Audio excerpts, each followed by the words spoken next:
Bonjour à tous, bienvenue sur la légende d'On va gêner. Et oui, on continue le calendrier de l'Avent et aujourd'hui une case spéciale puisque c'est un immense honneur que me fait l'un des chroniqueurs emblématiques de l'émission. Vous savez, je l'ai mis dans mon classement de l'équipe de légende d'On va gêner et je vais le recevoir. Il rigole déjà à l'évocation de ce surnom de légende d'On va gêner. Eh bien, mon invité, il est là, il est barbu, il est bonifié, il est en direct de Los Angeles. Comment ça va, Jérémy Michalak ? Salut Hugo, ça va très bien, merci de m'avoir laissé une petite place dans le calendrier de l'Avent. Avec plaisir. Tu vas te retrouver... Oui, je vais me retrouver en lutin de Noël, j'ai bien compris. J'ai bien compris quel était mon rôle. Il y aura un best-of Jérémy Michalak d'une trentaine de minutes qui sera diffusé, on va en reparler. Un best-of de 30 minutes. Ah oui, qui s'appelle Jérémy Michalak, le Jean Bardin du 21e siècle. Ça fait longtemps. Mais on va en reparler justement parce que comme je l'ai dit, t'es un peu, et je le pense sincèrement, une des légendes de l'émission parce que en regardant les statistiques que j'ai en partie... Arrêtons là, on s'arrête sur les légendes de l'émission, on se dit salut, joyeux Noël, belle fête, bonne année en 2023 et si on a tout dit, j'ai l'impression c'est bon. C'est ça, on a tout essayé. Ouais. Tu vas voir le fantôme de Pierre Bénichou qui va te retrouver, il va faire c'est moi la légende, c'est pas toi. Est-ce qu'il est vraiment mort? Ah, on se le demande. Ou est-ce que c'est comme Elvis? C'est ça. On peut pas le croiser si tu veux jouant de la trompette quelque part dans le désert de Saint-Germain-des-Prés, tu vois la nuit. C'est ça. Ouais. On va savoir. Tu sais combien d'émissions t'as faites au VSG? Alors moi non, mais mon comptable doit le savoir. Non, putain, on l'a fait pendant. Moi j'ai dû faire quasiment 10 ans si je dis pas de conneries. Il y a une époque, je faisais 5 jours par semaine. Non, je pourrais pas te dire combien, mais un paquet. Je peux te dire que t'es très largement devant. T'as 150 émissions de plus que le deuxième qui est Titoff. Titoff a fait 717 émissions. Pierre en a fait 715 et toi t'en as fait 862 émissions. J'ai fait plus d'émissions que Pierre. Ouais, t'as fait 150 émissions de plus que Pierre. Ok, je vais quand même vérifier. Après, je vais vérifier qu'il m'ait bien payé la totale. Je vais vérifier parce qu'il serait temps. En fait, ça 862, peut. C'est ça. En fait, une partie de ce chiffre peut s'expliquer parce qu'il a été absent pendant quasiment 2 mois en 2012, au moment de la mort de sa femme. Donc, il a été absent pendant quasiment 2 mois. Toutes les excuses pour pas venir travailler sont bonnes. Décidément, putain. 862, mais c'est plus que Ruki en fait. C'est ça. Est-ce que parce que j'ai pas fait encore toutes les émissions, du coup, là, je suis à avril 2012. Est-ce que t'as déjà animé une émission quand Laurent était malade ou il a tout fait? Non, j'ai attendu avec espoir, j'ai attendu. Écoute, non, ça me dit rien, je crois pas. Non, jamais. T'as mis du laxatif dans son café le matin pour prendre sa place, mais il restait, il avait. Ouais, c'est ça, malgré tout. Non, je crois pas. Non, attends, j'ai le souvenir d'avoir. Non, rien à voir. J'ai remplacé Alessandra Sublet, qui faisait une émission quelques années plus tard et dont je faisais partie également de l'équipe. Je l'avais remplacée elle. Elle avait dit qu'elle était malade alors qu'elle était partie tourner une pub en Espagne. Ça dénonce. La direction d'Europe 1 ne l'a jamais su. Non, même pas. Putain, c'est même pas une pub en Espagne. C'est qu'elle produisait, je crois, un documentaire sur Griezmann et elle était partie le rencontrer là-bas. Et elle s'était dit bon, c'est quoi le plus important, aller rencontrer Griezmann ou faire mon émission sur Europe 1? Voilà, elle est partie voir Griezmann et je l'avais remplacé ce jour-là. Mais non, j'ai jamais remplacé Laurent de mémoire. Non, ça me dit rien. Hormis dans évidemment Ondar. Parce que là, alors moi, je peux faire une petite confidence. C'était il y a 10 ans, il y a prescription. J'étais pas trop fan de toi à l'époque. Enfin, j'aimais bien dans l'émission, mais Ondar, j'étais pas. Et moi, je disais, ouais, mais qui c'est ce mec qui anime une émission? Il ose même pas mettre des notes. C'est quoi ce manque de courage? J'étais un petit con à l'époque, hein, je l'avoue. J'étais un petit con. Mais on va revenir du coup, parce que là, on est un peu parti en roue libre, comme On va gêner, nous y habituer à un certain nombre de moments. Mais déjà, comment ça va toi depuis 8 ans déjà qu'on va gêner s'est arrêté? Comment va la vie depuis 8 ans? Super, très bien. Depuis 8 ans, ça fait 8 ans que On va gêner s'est arrêté. 2014. Juin 2014. Écoute, la vie va très bien, la vie va super. Que te raconter rien. Merci, au revoir. Attends, mais je réfléchis depuis l'arrêt d'On va se gêner. Si je fais 2-3 trucs quand même, parce qu'après On va se gêner, moi j'ai rien à voir, mais j'ai présenté une quotidienne sur France 2. Qui était géniale. Ouais, c'était cool, ouais. Où tu t'es fait casser 2 côtes par Ducré, non, c'est ça? Par cet enculé, là, Ducré, dans ce cas-là. Non, ouais, je me suis fait péter 2 côtes, ouais, j'ai... Changer d'animateur parce que j'en ai plein. Merci. Allez hop, tu dégages. Donne-moi le temps.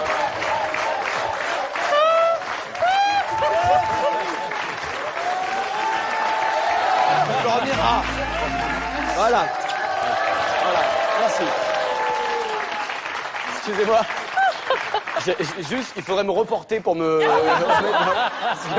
Je suis désolé, je prends l'habitude. Ouais, oui. Il est tout léger.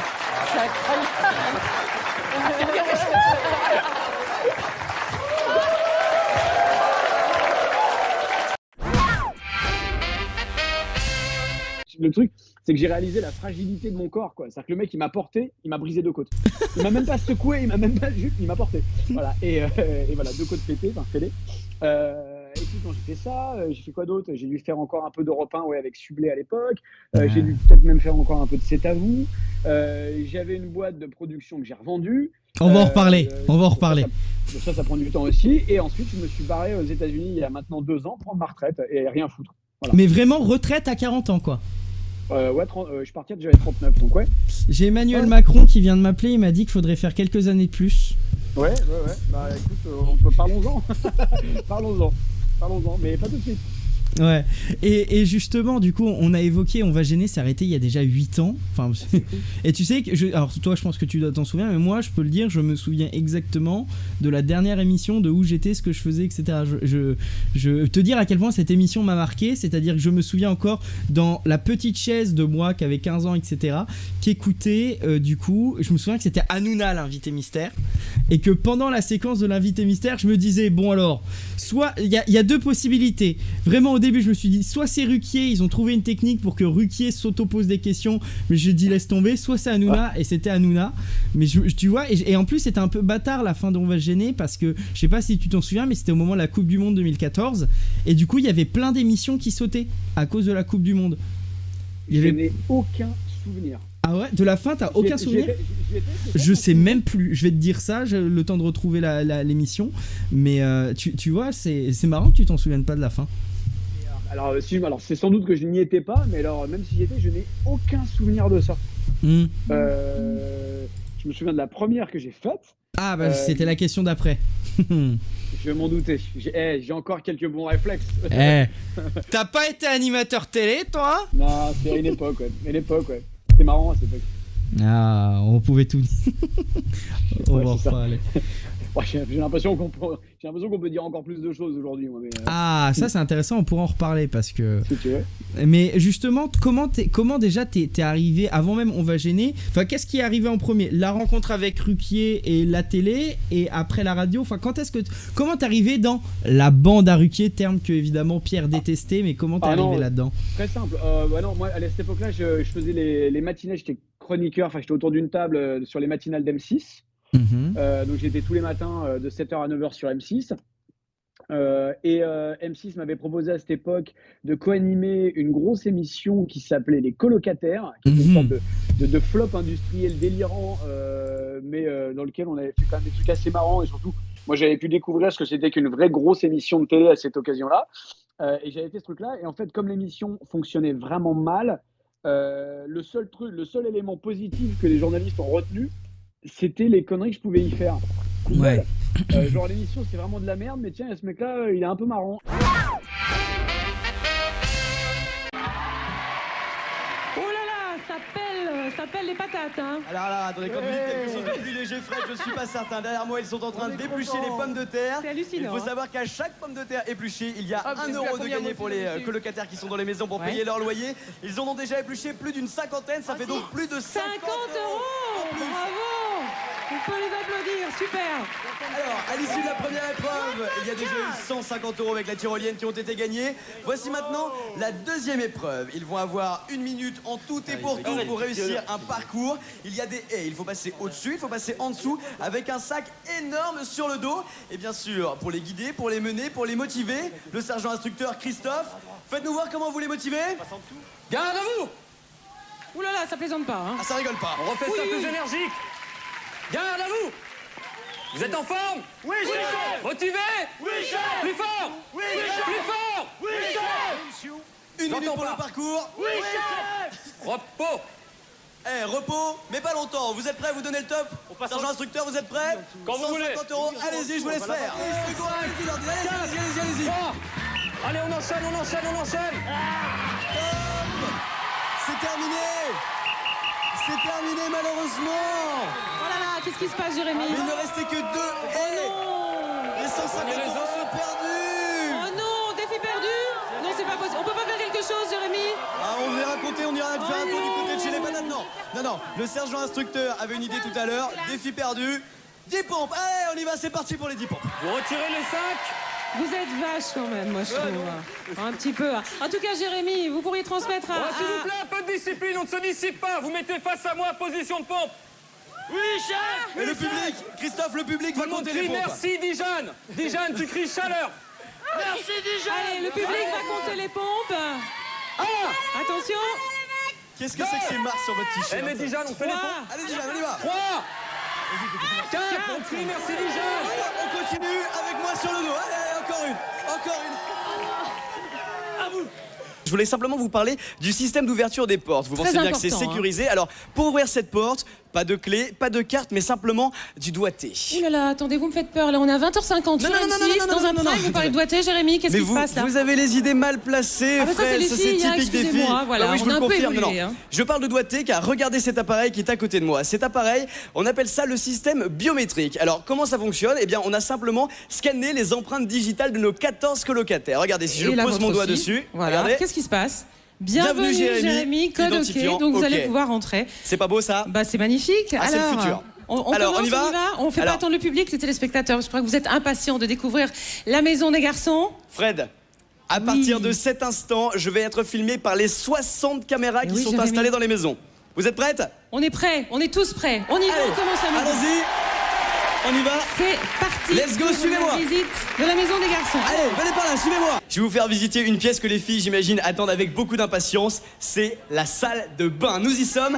Voilà, la salle Ah, de bain. beaucoup de succès, Jérémy, la salle de bain dans le public. Hein. C'est Les la filles salle de sont bain impressionnées. C'est la salle de bain ou c'est moi que vous Hey, applaudissez les allez, filles? c'est un peu des deux, c'est un peu des deux. D'accord, très bien. Regardez C'est vous cette dans la salle de bain, en Ouais, fait. c'est ça, c'est le lot, c'est le complet, C'est ça. c'est le package. Regardez cette baignoire, elle est immense. Alors, elle est prévue pour accueillir, je pense, 14 colocataires, 7 garçons, 7 filles et peut-être éventuellement un 15e, une personne de petite taille, pas très grand avec un t-shirt Vous jaune. pensez à qui là, Jérémy? Je Alors vois pas du personne. tout. Alors je leur personne en particulier. Bon, Ah. tant mieux. Alors, Allez, on va. Ah, attendez, Fred, attendez. qu'est-ce qu'il y a? Je vais faire un truc qui va énerver les filles. C'est quoi? Hop là, je vais quoi relever la lunette des toilettes. Non, Yes. Jérémy, je vous interdis de faire ça. Les filles, réagissez. Alors ça, Jérémy, on va se fâcher. Vous avez rabaissé la cuvette. Rabaissez Non, la non, cuvette. non, non, ça, attendez, on c'est ma déteste ça, nous les filles. C'est ma Pourquoi petite c'est à nous touche de rabaisser la personnalisée. cuvette? C'est hein comme ça, c'est un mode de vie. Les garçons font pipi debout, donc on lève la lunette. Allez. Et donc, j'avais eu un super papier dans le Parisien, un papier qui avait écrit une journaliste qui est toujours au Parisien, d'ailleurs, qui s'appelle Karine Didier, que je remercie, qui avait écrit un super papier sur moi. Les colocataires reprendront-ils du poil de la bête ce soir? Frédéric Courtadon aura la délicate mission de mobiliser les foules afin de redresser l'audience du prime time en chute libre. Cette fois encore, l'animatrice de M6 pourra compter sur son jeune Lutin joyeux du PAF. qu'elle a surnommé, à lui les facéties et les coulisses, à elle le rôle de maîtresse de maison. M6 souhaitait un personnage branché sur 4000 volts, explique le garçon. Force est de constater que la chaîne l'a trouvé sans chercher bien loin. À 23 ans, Jérémy Michalak, je n'ai aucun lien de parenté avec le rugbyman, précise-t-il, est un habitué des plateaux du groupe Métropole Télévision. Après des études de droit et de communication, ce Parisien, fils d'agent de voyage, a débuté sur Fun TV. Mon seul leitmotiv, c'est de m'éclater. J'avais 18 ans et je présentais une émission pour les ados, raconte-t-il. Accroché par une radio suisse et une sitcom, le groupe sur France 2 en 2002, plus tard, il a rejoint M6 le temps d'une chronique musicale dans C'est l'After, avant d'intégrer le Morning Live il y a un an. Depuis la rentrée, ce fêtard passionné de musique est devenu le spécialiste Est-ce insolite et Est-ce célibataire de C'est pas trop tôt. La télé-réalité un tremplin? Mon rôle d'électron libre consiste à faire le lien entre Fred, les candidats et le public. C'est une belle exposition, mais je n'ai pas de plan de carrière, se défend-il. Mon seul leitmotiv, c'est de m'éclater. Si le direct n'a plus de secret pour lui, reste à tenir le rythme. Chaque matin, le trublion enchaîne avec C'est pas trop tôt pour présenter des informations sur les colocataires. Son secret, pas d'excès, manger des fruits et profiter du matelas installé dans mon bureau pour faire la sieste. À ce régime-là, Jérémy pourrait aussi intégrer la ferme de la Une. Et comme Ruquier lisait beaucoup, et c'est toujours le cas j'imagine, la presse, il était tombé sur ce truc-là, il m'avait appelé en me disant tiens j'ai lu ce truc-là, je sais ce que tu fais, viens à la radio si ça te branche. Voilà. Donc c'était 2003, 2004 Par là, ouais, je dirais 2002 ou 2003, 2003 peut-être, ouais 2003. Alors non, parce que tu nous parles de L6, mais avant il y avait un autre événement parmi lequel beaucoup de gens t'ont connu, Jérémy. Si je te parle d'une veste jaune piou-piou. Ta question était comment j'ai rencontré Ruquier. Ruquier, c'est parce qu'il avait lu un papier sur les émissions d'M6. C'est ça. Moi, je me non, mais avant ça, j'avais déjà une très très longue et très très belle carrière. Bien avant ça, oui, tu veux parler de la série Le Groupe. Le Groupe, j'ai regardé, c'est particulier. Ces mots d'amour qui me hantent toutes les nuits viennent me rappeler l'instant l'on s'est rencontrés. Je t'ai pris la main et là tout a commencé.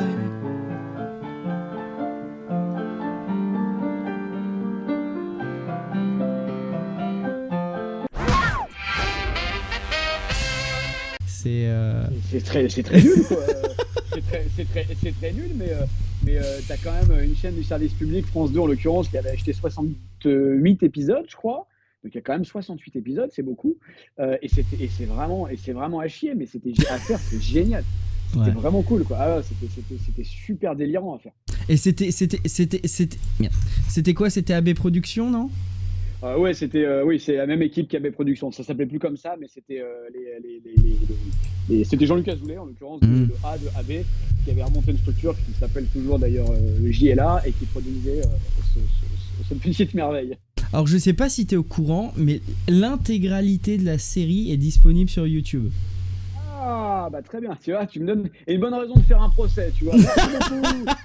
Oui, c'est sur la chaîne de JLA en plus de ça. Génération Sitcom.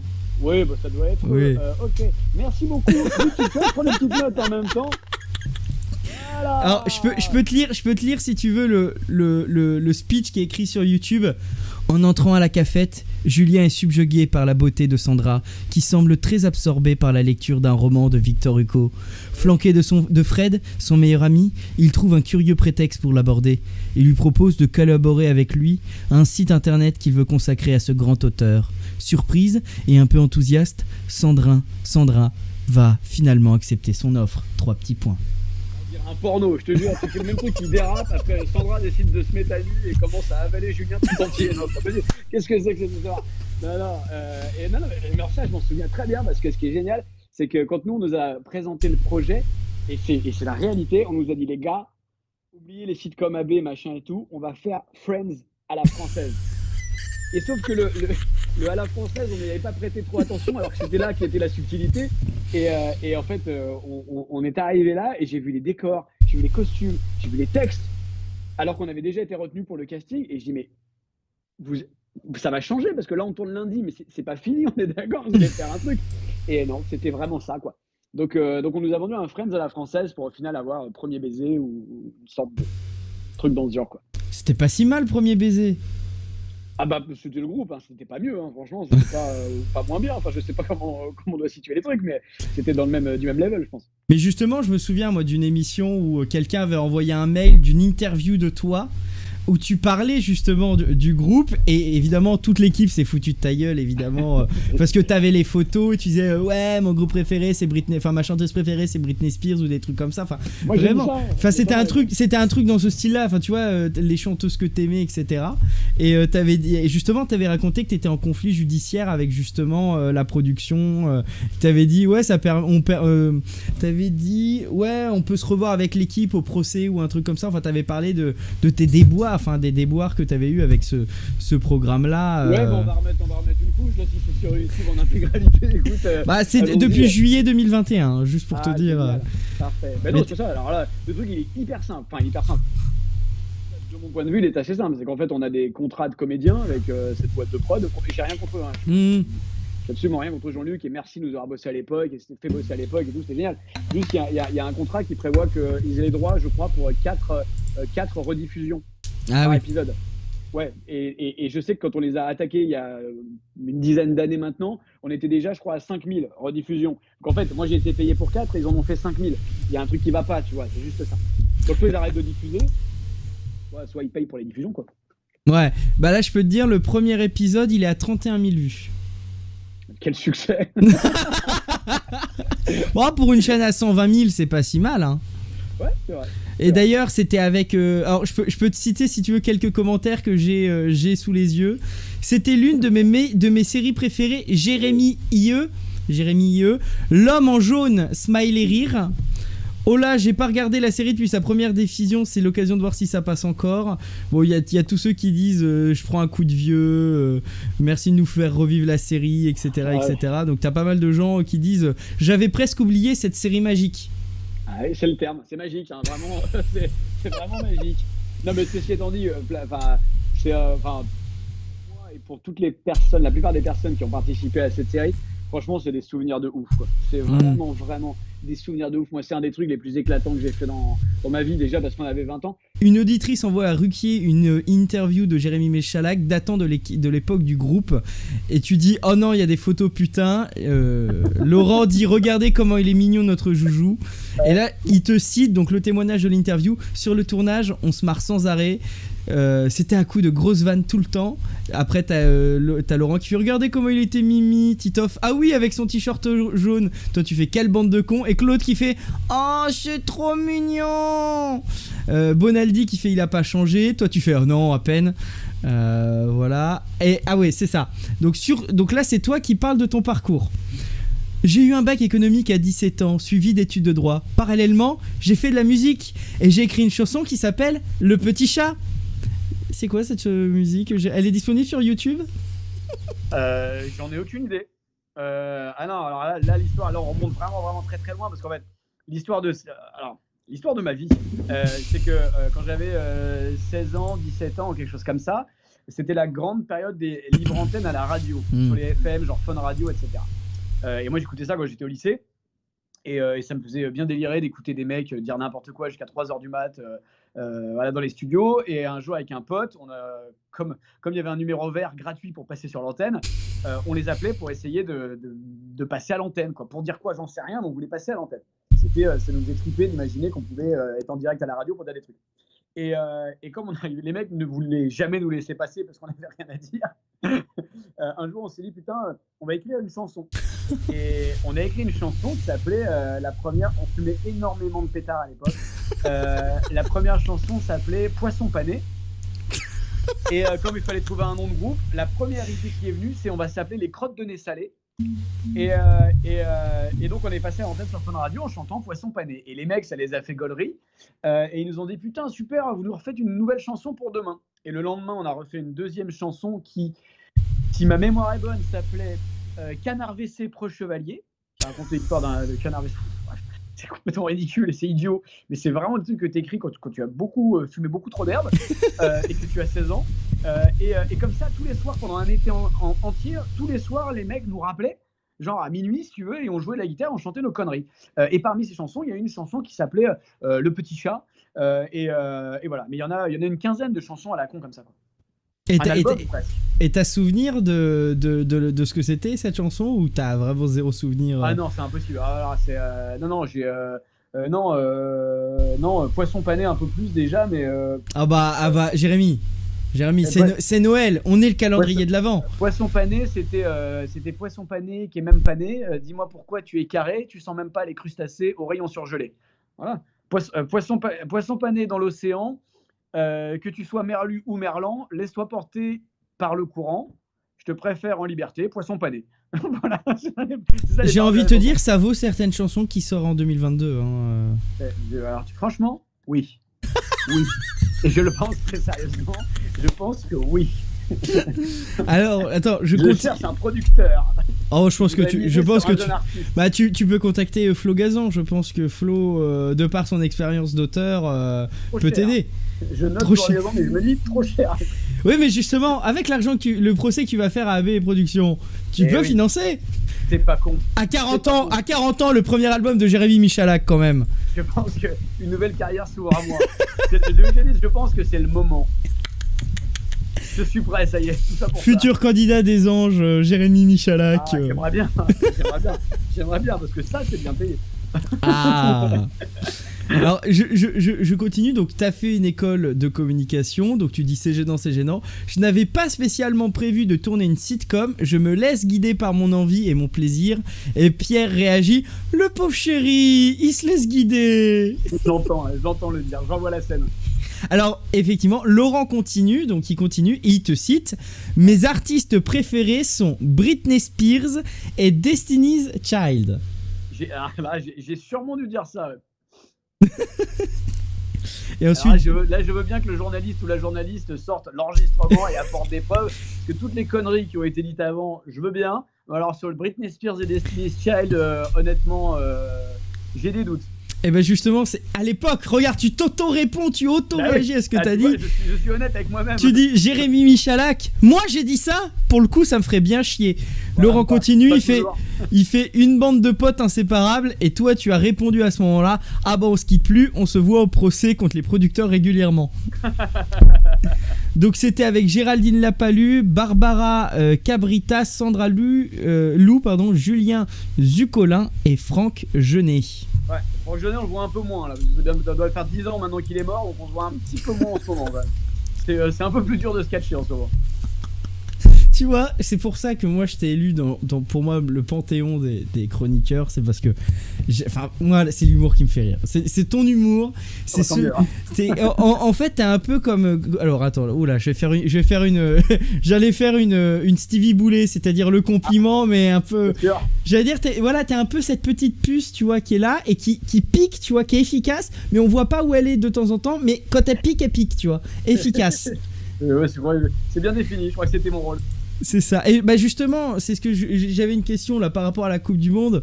On dit qu'une bonne équipe de foot est souvent composée de talents multiples à chaque poste. Toi, c'était quoi ton poste au sein de la bande? C'était quoi ton rôle? Ah, mon rôle, je crois que mon rôle c'était déjà. Alors, je pense que j'étais un peu, comment dire. Le faillot. Ouais, non, mais ça c'est un truc, ça c'est une connerie, je suis pas du tout comme ça dans la vie, mais ça c'était plus un truc qui s'est installé au bout d'un moment. C'est comme le délire sur tu te tapes le patron, machin, etc. Tout ça, c'est des trucs qu'on a monté en épingle. Quoi? C'était pas vrai? On m'a menti. C'est pas tout à fait vrai. Enfin, il me semble. Je sais plus. C'est loin tout ça. Non, en fait, mon rôle, je crois qu'il est. Je pense que c'est un peu le bon second, quoi. Tu vois, c'est le mec qui est là pour être enfin, même s'il y arrive très bien tout seul évidemment, mais pour être un peu en backup de Laurent. C'est bizarre ce bruit quand je parle de Laurent, c'est bizarre. Non, c'est un peu le mec qui est là, qui est en backup, qui est là pour re-rythmer les moments qui sont un peu en train de tomber, aussi bien pour faire une relance que pour dire une connerie. C'est la même chose que ce que fait Gazan, quoi. C'est aussi bien pour sniper un peu de temps en temps que pour être aussi bon camarade et rire à ce que les autres font, parce que sinon, si t'en as pas un qui est là pour rigoler à ce que disent les autres, bah, tout le monde se regarde et se juge, et parfois ça prend pas, parce qu'il y a de la compète, hein, parfois entre des gros égos, donc voilà, t'es un peu la vaseline en fait qui vient tu vois ce que je veux dire, aider tout ça et voilà, c'est la goutte d'huile. T'étais la vaseline de Pierre Bénichou et j'étais le pot de vaseline de Pierre Bénichou, exactement.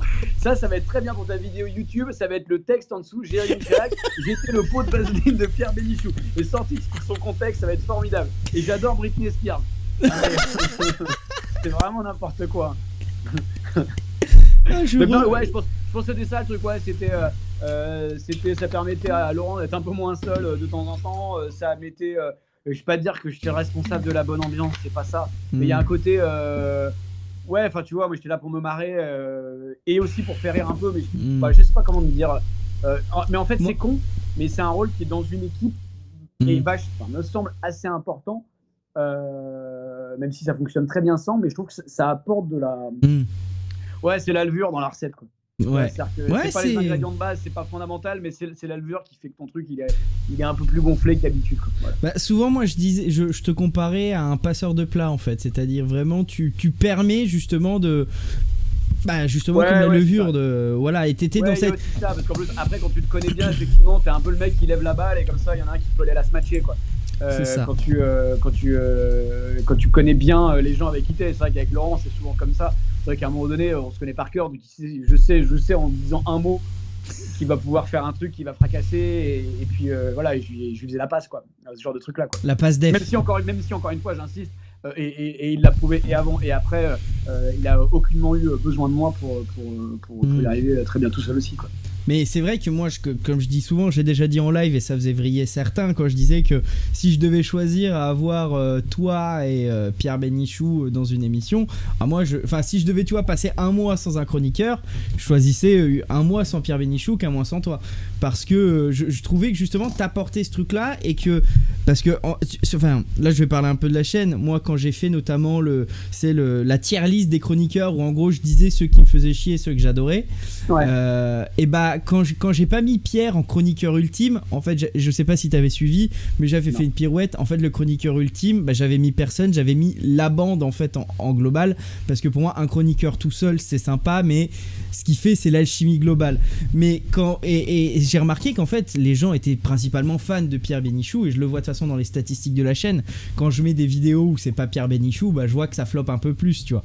Mais moi, j'ai toujours expliqué qu'une émission sans Pierre, je peux mais vraiment éclater de rire, tu vois, une émission avec Claude, toi, Beaugrand, Stevie, Michalak et une Motro ou un truc comme ça, tu vois.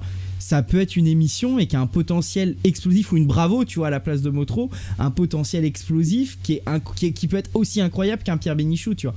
Mais je trouve que effectivement, toi, avec ton aspect justement de passeur de plat, c'est-à-dire ou de levure, si tu veux, je trouve que t'as toujours apporté cette explosivité qui peut manquer quand t'es pas là, en fait. Et tu vois, quand tu faisais tes tournages avec les anges, etc., et t'étais absent pendant plusieurs semaines, moi je trouve que ça se ressentait, en fait. Je comprends ce que tu dis. Je suis d'accord. Non, mais je suis d'accord et je comprends ce que tu dis. Et Pierre, c'est un génie inégalable, ou en tout cas inégalé, et qui est hors compétition. Après, une émission, ça dure 2h30, quoi.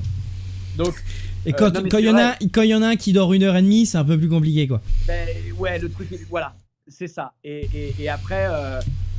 C'est du génie, c'est du génie les sorties de Pierre. Il y a des trucs, tu te dis mais comment il a pu dire des trucs pareils, puis c'est mélangé avec du génie humoristique, avec de la culture, puis avec ce personnage, et puis cette manière de vendre les effets, et puis putain, et puis il a l'âge de mon grand-père, quoi, pour dire des conneries pareilles.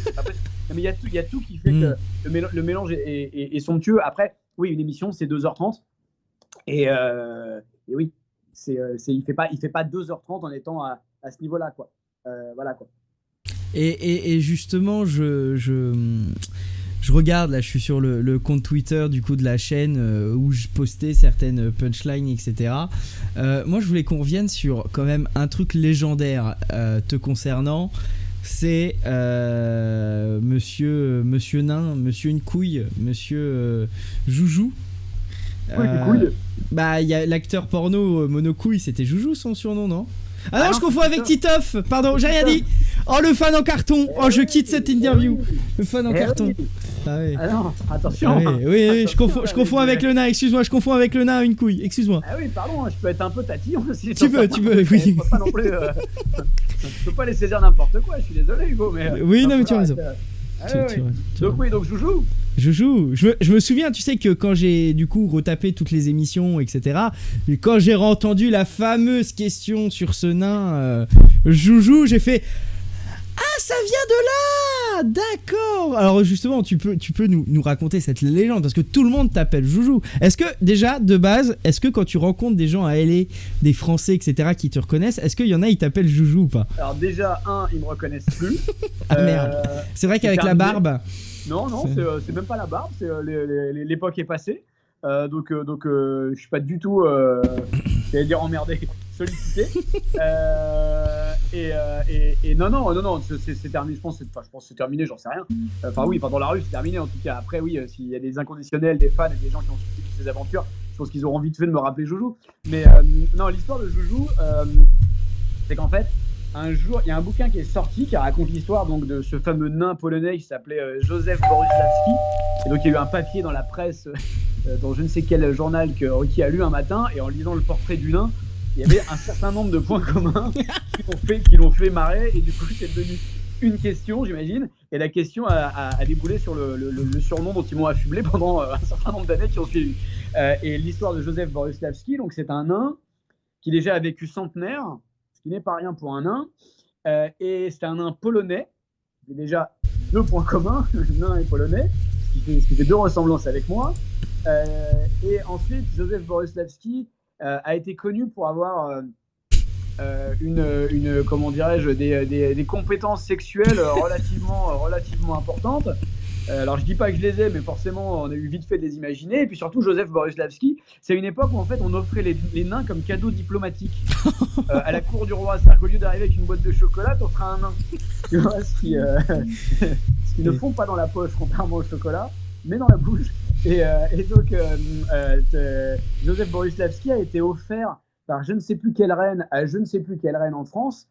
Et en fait, c'était des cadeaux diplomatiques parce qu'on s'en servait un peu comme des sextoys pour certains.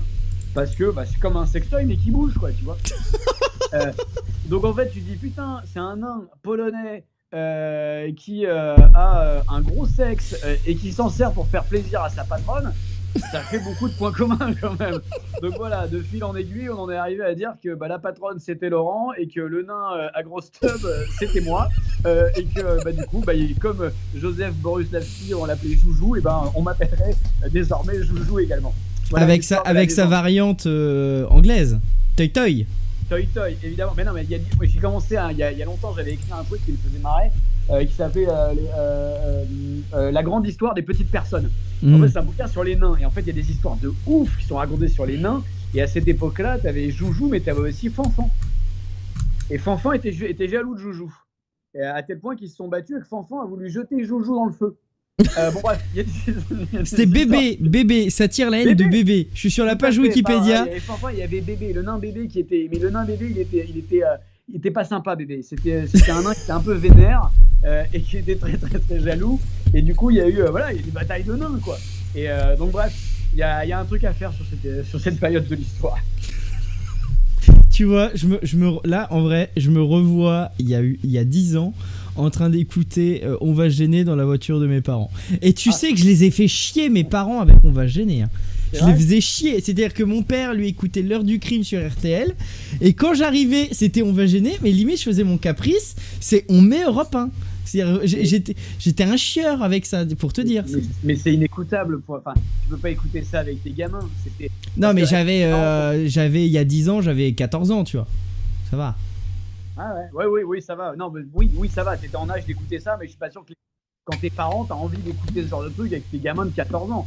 T'as pas envie d'écouter des sorties salaces des uns et des autres. Non, t'as pas forcément envie de ça. Non, mais c'est marrant parce qu'à l'époque, on avait cette réflexion avec Laurent. Je lui disais, je sais plus qui c'est qui était emmerdé. J'imagine que ça devait être Diffoul sur Skype, qui était emmerdé par le CSA parce qu'ils avaient dit un truc un peu outrancier et tout. Et on avait réécouté la séquence. On s'est dit, mais on dit pire. 1000 fois pire. Mais on dit 1000 fois pire tous les jours en direct et à 16h, pas à 2h du mat'. Ouais, on se souvient de Caroline Diamant qui dit « On est mercredi, s'il vous plaît, les gars !» Ouais. Est-ce qu'on peut... peu plus décent. Ouais, c'est la Ah journée mais des c'est vrai enfants, qu'il y a des trucs, mais Pierre qui dit qu'ils aillent se faire fourrer ou des trucs comme ça, mais c'était... Mais tout le monde. Mais tout le monde. Ah oui, bah toi t'étais pas le dernier. Hein. Non, mais c'est. Ouais, moi c'était placé discrètement. Moi, c'est-à-dire que moi, ça passait entre deux trucs, c'était. Il fallait le choper. Bah, on verra dans le best-of, il y a pas des trucs qui passaient en zigzag. Il y avait des trucs, t'y allais, on t'ouvrait la porte, tu refermais, tu mettais des coups de boule dedans. Hein. Ça dépend, parfois oui. Mais oui. Mais c'est ça qui était marrant, c'est que t'as des mecs qui avaient plus de filtre, quoi. C'est-à-dire que, ouais, effectivement, que ce soit Pierre, etc. Tu peux pas dire ça, bah si, rien à foutre, quoi. Et c'est ça qui était marrant, quoi. C'est ça qui était marrant, c'est que pour le coup, c'était vraiment des gens qui étaient. Ce qui est intéressant aussi d'aller prendre des gens déjà âgés, déjà avec une carrière, déjà avec. C'est qu'en fait, les mecs, ils étaient pas dans le. Il n'y avait pas de calcul. Quand tu démarres ta carrière, tu te dis putain, est-ce que je peux dire ça? Oh, si je dis ça, putain, je vais avoir des problèmes. Ou est-ce que. Toi, t'as vachement de. Déjà, tu sais où tu vas, tu sais où tu fous les pieds, et tu sais pas trop ce que tu peux dire ou pas dire. Eux, ils en ont plus rien à foutre. Ils en ont rien à battre. C'est terminé, quoi. Si on devait faire un classement de ceux qu'on a plus rien à battre, il y a Pierre évidemment, il y a Olivier évidemment, mais je crois que celle qu'on avait le plus rien à battre, c'est Claude. Bah, évidemment, bah là Claude, c'est moi, c'est tu sais, alors je sais pas si t'es au courant, mais j'ai eu Claude au téléphone l'année dernière. C'est marrant, mais j'imagine le vieux téléphone, tu sais, genre le truc, mais d'avant-guerre, quoi. Tu vois, le truc. J'imagine un vieux téléphone comme ça, tu sais. Parce qu'en fait, pour son anniversaire, j'avais décidé avec la communauté de lui envoyer un courrier avec en gros une 50aine de personnes qui lui souhaitent un bon anniversaire. Ouais. Et vraiment un mois après, je reçois un coup de téléphone, je revenais des Jeux Paralympiques à Paris, mais un numéro inconnu. Dans le temps, hein. Je suis un numéro inconnu, je fais... Et j'entends « Allô. Allô, il y a quelqu'un, c'est Claude Sarraute à l'appareil. » Oh la vache. Et j'étais en mode, attends, il y a Claude Sarraute qui m'appelle. Pardon. Qu'est-ce que c'est ce bordel? Ça me rappelle cette époque où on nous faisait chanter du heavy metal. Oui. Bah ça reste les grands classiques. Claude Sarraute chante du métal, death metal. Au clair de la lune. Est-ce que tu as encore, parce que ça putain, honnêtement, j'ai repensé à ça un jour, j'ai repensé à ça quand il est mort, désolé pour l'hommage, mais on avait fait des trucs avec Paul Vermus, qui était passé sur l'antenne, on avait fait 2 parodies de pub, parce que tu sais, Paul Vermus à l'époque, on le voyait dans les soirées en mode pique-assiette, machin, etc. Puis on avait imaginé qu'il allait carrément animer des merdes dans des boîtes de nuit tous les week-ends, quoi. Et on avait fait avec Arnaud Crampon, qui est un des auteurs de Ruquier, on avait écrit à l'époque 2 parodies, et il y en a une qui s'appelle le Paul Vermus Fist Fucking Tour. Genre il fait le tour de nuit des boîtes de fist, et le truc il était mais une violence mais inouïe, et on en avait fait 2 comme ça, et je me dis ça typiquement. Tu peux pas l'écouter dans la bagnole avec des gamins qui ont 14 ans si tu veux à l'heure de la sortie. Papa, c'est quoi un fist fucking? Demande à ta mère. Pourquoi il y a Paul Vermus qui se fait fister, papa? Non, rien. Je t'expliquerai plus tard. T'as une idée de la date de ce truc-là ou pas du tout? Parce qu'en vrai, si tu me donnais à peu près une fourchette, j'aurais pu regarder, mais... Non, c'est impossible. C'est impossible, mais ça doit se trouver dans un ordinateur d'Europe 1. Faut appeler Vincent Bolloré maintenant pour y avoir accès. On va éviter. Et il y avait ces discussions, on en avait fait 2, et j'étais même surpris, on était surpris à l'époque que Ruquier les valide. Et tu veux que je te dise, je me souviens très bien, il les avait balancés un vendredi, parce que le vendredi matin, c'est l'émission qui partait en couille, on les enregistrait le matin. Moi, c'était mes émissions préférées de la semaine. Parce que lui, il était claqué, Laurent, de son enregistrement dont on n'est pas couché, qu'il avait fait la veille jusqu'à 2h du mat. Il dort 3 heures, il arrive, il est arraché et il en a plus rien à battre. Et là, on y va. Et c'est dans ces cas-là que moi, j'ai mes meilleurs souvenirs d'émissions où il y avait souvent Eboué, Philippe Alfonsi, Isabelle Motro, je ne sais pas qui et moi. Et c'est des émissions qui, pour moi, étaient les meilleures. C'est les vendredis matins sont mes meilleurs souvenirs d'On va se gêner. Enfin, du coup, les vendredis après-midi pour les auditeurs. Ouais, mais c'est sûr. Tu sais, t'es déjà en week-end, quoi. Mais c'est pareil, quand t'arrives au bureau, c'est la même chose. Quand tu vas à l'école, c'est la même chose. Le vendredi, putain, le vendredi, c'est cool, quoi. Et justement, tu parlais de tes compositions musicales. Moi, Non, tu parlais de mes compositions musicales. Oui, pardon, excuse-moi, tu as raison. Mais tu avais fait une musique qui a été énormément... enfin, un remix qui a été énormément... relayé au moment le 31 mars 2020 à la mort de Pierre, ce remix de Bénichou FM que t'avais fait, c'est plus pour son anniversaire en 2010 ou 2011. T'avais fait un remix avec Pierre, notre ours, notre copain. T'avais fait ce remix. Ouais, c'est une chanson que chante Renaud qui s'appelle La chanson pour Pierrot. C'est ça. Qu'on avait faite, ouais. Qui avait fait chialer tout le monde au moment de la disparition de Pierre, quoi. Vraiment. C'était fragile. Ils sont fragiles, ces gens-là. Ah, moi je vais être honnête, elle m'a pas fait pleurer, mais à chaque fois que je rentends cette chanson, ça me met un petit coup, parce que elle est, en plus ta voix est pas trop dégueulasse, on voit que t'as une expérience de chanteur dans le passé. Ouais, d'accord. Mais en vrai, tu vois, c'est vraiment une chanson que les gens et tu vois, quand il est mort, il y a énormément de personnes qui ont relayé la vidéo de chansons pour Pierrot, etc., parce que ça avait marqué beaucoup de gens, quoi. Et je peux t'annoncer en exclusivité pour les gens qui suivent l'interview jusqu'à maintenant, je vais sortir, normalement ce sera la vidéo du 24 décembre, une spéciale Bénichou FM avec Pierre Bénichou qui chante pendant 30 minutes. Ah oui, ça c'est drôle. Donc voilà. C'est bien. Donc ce sera le cadeau de Noël. C'est marrant, j'avais écrit. Putain, je sais même plus pourquoi j'avais écrit ça. Mais en plus, attends. Quand est-ce que j'ai pu faire ça? Bref, j'avais écrit à un moment donné. Non, c'est pas ça l'histoire. Non mais ça y est, je m'en souviens. Pardon. Moi, je suis comme. J'ai l'impression d'écouter d'écouter Daniel Evenou qui essaie de raconter une histoire à elle. Ouais, c'est ça. Je vais vous montrer mes seins. Non mais si, en fait, j'avais à l'époque on écrivait toutes ces parodies, etc.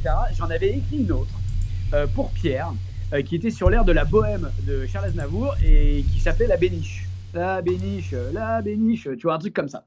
Ça voulait dire vas-y ferme ta gueule, tu vois, avec des extraits de Pierre qui venait ponctuer les trucs, ou ça voulait dire oh je l'ai fourré celle-là, tu vois, ce genre de choses. Et je l'avais laissé en stand-by pour des raisons de je ne sais plus quoi, peut-être qu'à l'époque on avait arrêté de trop dire ce genre de trucs, ou Laurent on voulait plus, ou du coup vous l'avez menacé de te casser la gueule. Ouais, peut-être, c'est ça. Et en fait, je l'ai terminé, tu veux que je te dise, je crois, juste après l'annonce de son décès. Je me suis dit merde, putain, je repensais bien sûr, comme nous tous, quand on s'est réveillé. Moi, quand je me suis réveillé, que j'apprends que Pierre est mort, etc., je l'avais pas vu depuis pas mal de temps. J'étais pas proche, mais j'avais quand même partagé des moments de vie avec lui à travers cette émission de radio.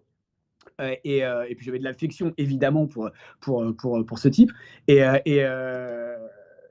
en me remémorant tout ça, je me dis mais merde, putain, t'as ce texte en stand-by, et je me suis collé sur mon ordinateur et j'ai fini de l'écrire à ce moment-là, le texte de La Béniche. Voilà. Ah bah, faut que tu nous l'envoies, quelque part.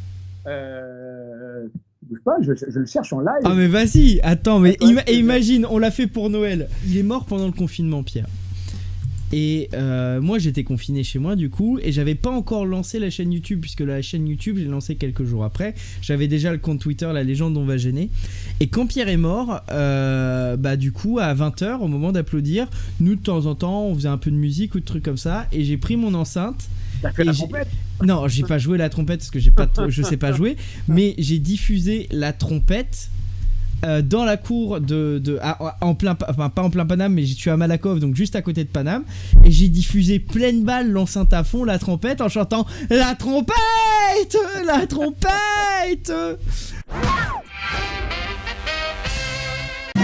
Je n'en joue pas, je vais te dire pourquoi. Ma trompette, elle est en bois. Chérie, joue-moi-en.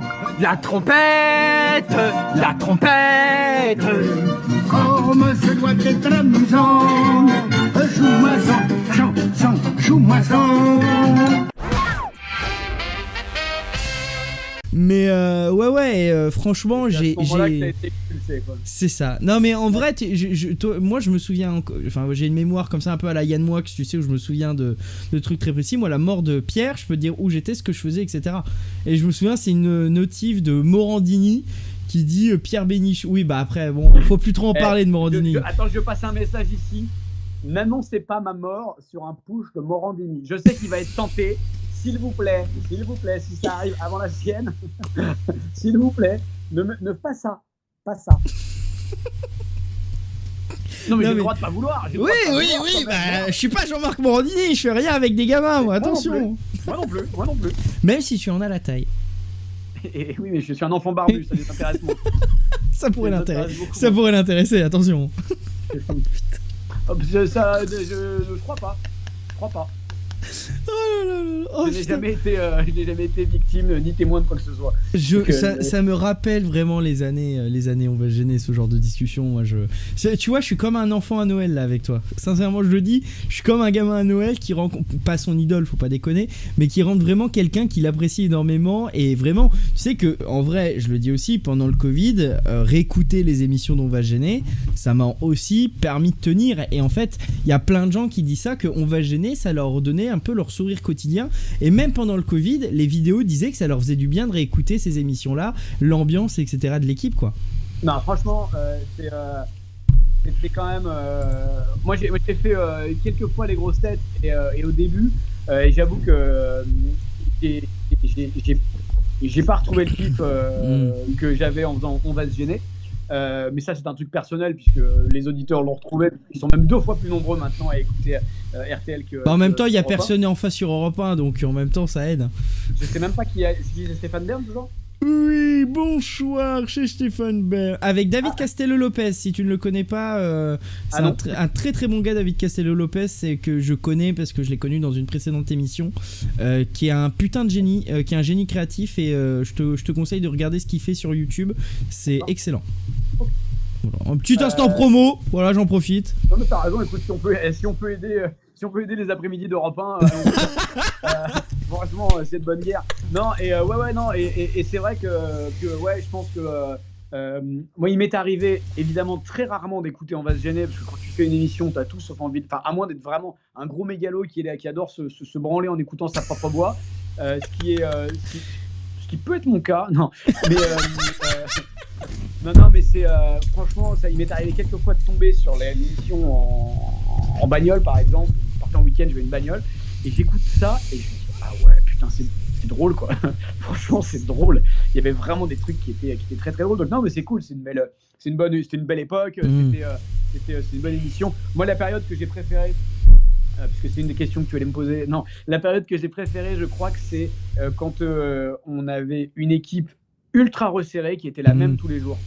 Je peux pas te dire à quelle année c'était, mais où il y avait tous les jours Christine, Michel Bernier, Pierre, Titoff, Eboué et moi.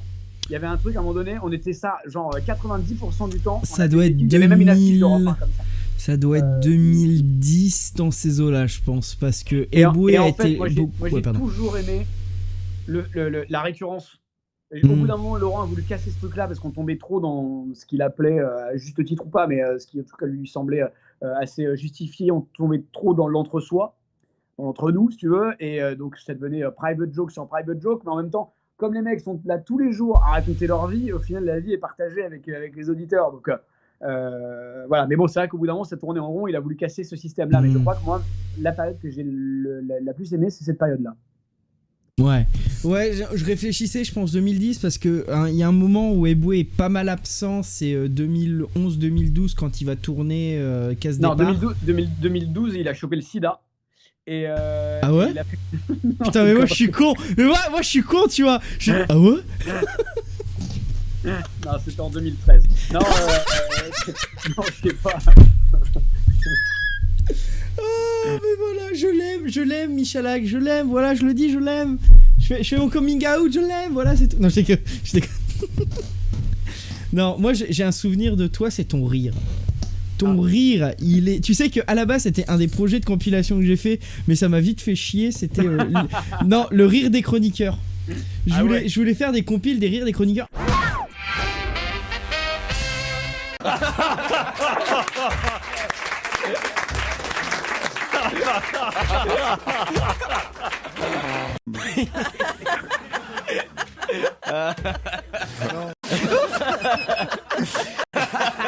C'est moi je veux dire.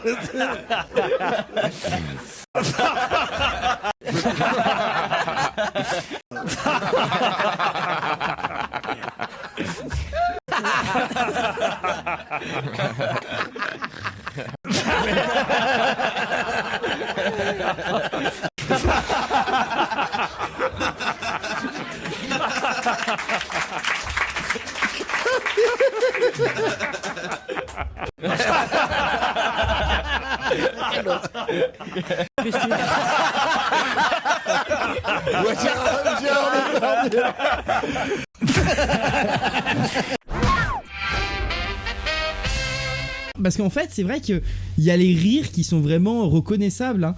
Claude qui est son... Enfin, voilà. Christine et le bruit de cochon. Oui, Stevie qui est Ah oui, comme ça. Toi, il y a le. Toi, c'est plus le. Enfin, c'est vraiment un A, un peu. Un truc dans ce style. Je sais plus parce que je pense. Je te dis un truc. Je pense que et j'ai remarqué ça. C'est très bizarre ce que je vais te dire. J'ai l'impression que mon rire évolue au fil du temps. Oui. J'ai l'impression de ne jamais avoir eu la même manière de rire tout au long de ma vie et je ne peux pas l'expliquer. Bah t'as un peu ce ricanement du... Celui-là c'est un peu le même qu'à l'époque. Ah bon? Un peu comme ça, il y a un peu le même.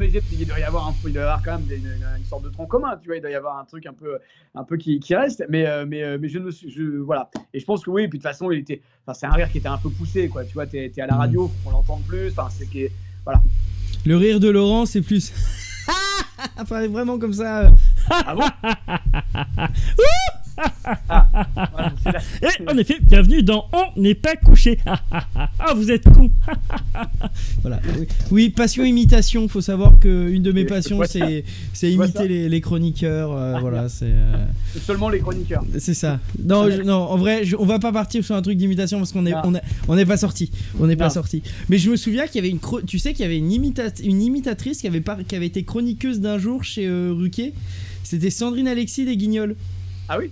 Ouais, et en fait, il y avait aussi pour mon émission, du coup, On continue à gêner, qui est du coup une émission où on parle de l'univers d'On va gêner. Je voulais faire un épisode spécial interview avec les chroniqueurs d'un jour. Ah ouais. Et j'ai rencontré Sandrine Alexis, il y a quelques mois pour lui proposer. Elle me fait non, j'ai jamais fait On va gêner, jamais. Ah, mais si, mais du coup, voilà, je voulais savoir si vous accepteriez d'en parler dans une interview. Elle me fait moi, je m'en rappelle pas. C'est vrai qu'il y a des chroniqueurs qui n'ont pas beaucoup marqué les esprits, quoi. Ouais, putain, c'est pas novice dans l'exercice, Sandrine. C'est hyper dur. Hein. Mais tu vois, il y en a, je vois, ils ont été chroniqueurs qu'une fois ou deux, et pourtant, qui ont été excellents. Il y en a une qui a été chroniqueur qu'à une seule émission, et pourtant, elle était incroyable. C'était... l'ex de Grégory Le Marchal, comment elle s'appelle? Karine Ferry. Karine Ferry, elle a été dans une seule émission. Elle a pas fait une seule émission. Ah bah moi, dans les recherches que j'ai fait, je suis tombé que sur une seule émission. Ah si, je vois très bien le comportement de Pierre. Oui. Je me souviens que c'était là. J'en ai fait 162, donc il y a des chances que je sois là, mais... Et elle était incroyable, elle était excellente, Karine Ferry. C'est vraiment dommage qu'elle ait pas fait plus d'émissions, parce que elle résistait à Pierre, en plus. Elle avait du répondant envers Pierre qui faisait un peu son papy Pedro, son papy Pierrot. Je pense que j'ai essayé de la draguer, et que Laurent a été jaloux, et il s'est dit, pas qu'il elle va me le piquer. Je pense que c'est ça qui s'est passé à l'époque. Aïe. Non mais je vois, et tu vois, Judith Magre, elle a fait que 4 émissions. Je pensais qu'elle en avait fait plus, moi, Judith Magre. Dubosc, il a fait que 4 émissions aussi. Après 2007, après la deuxième formule d'On va gêner, parce que je pense qu'avant il en a dû en faire plus. Mais moi je parle de la deuxième formule d'On va gêner à partir des questions, parce qu'avant, on l'oublie, mais On va gêner, c'était pas des questions. C'était juste, on parlait de l'actu. C'est ça. Et t'as déjà réécouté des très très anciennes. Moi je sais que le problème c'est que à partir de 2006, avant 2006, il y a très peu d'émissions dispo. Il y en a une seule qui est dispo de 2001 où il y avait Jacques Martin, il y avait Claude, je crois qu'il y avait Jacques Martin. Et en fait dans celle-là, Claude racontait déjà comment elle bouffait du pâté pour chat. Elle me dit comment, mais c'est génial. C'est excellent. Je sais pas quoi te répondre. Je sais pas quoi te dire. Non. T'as jamais essayé avec Claude, enfin? Non, pas ça. Non, d'autres trucs, mais pas ça, non. On veut en savoir plus.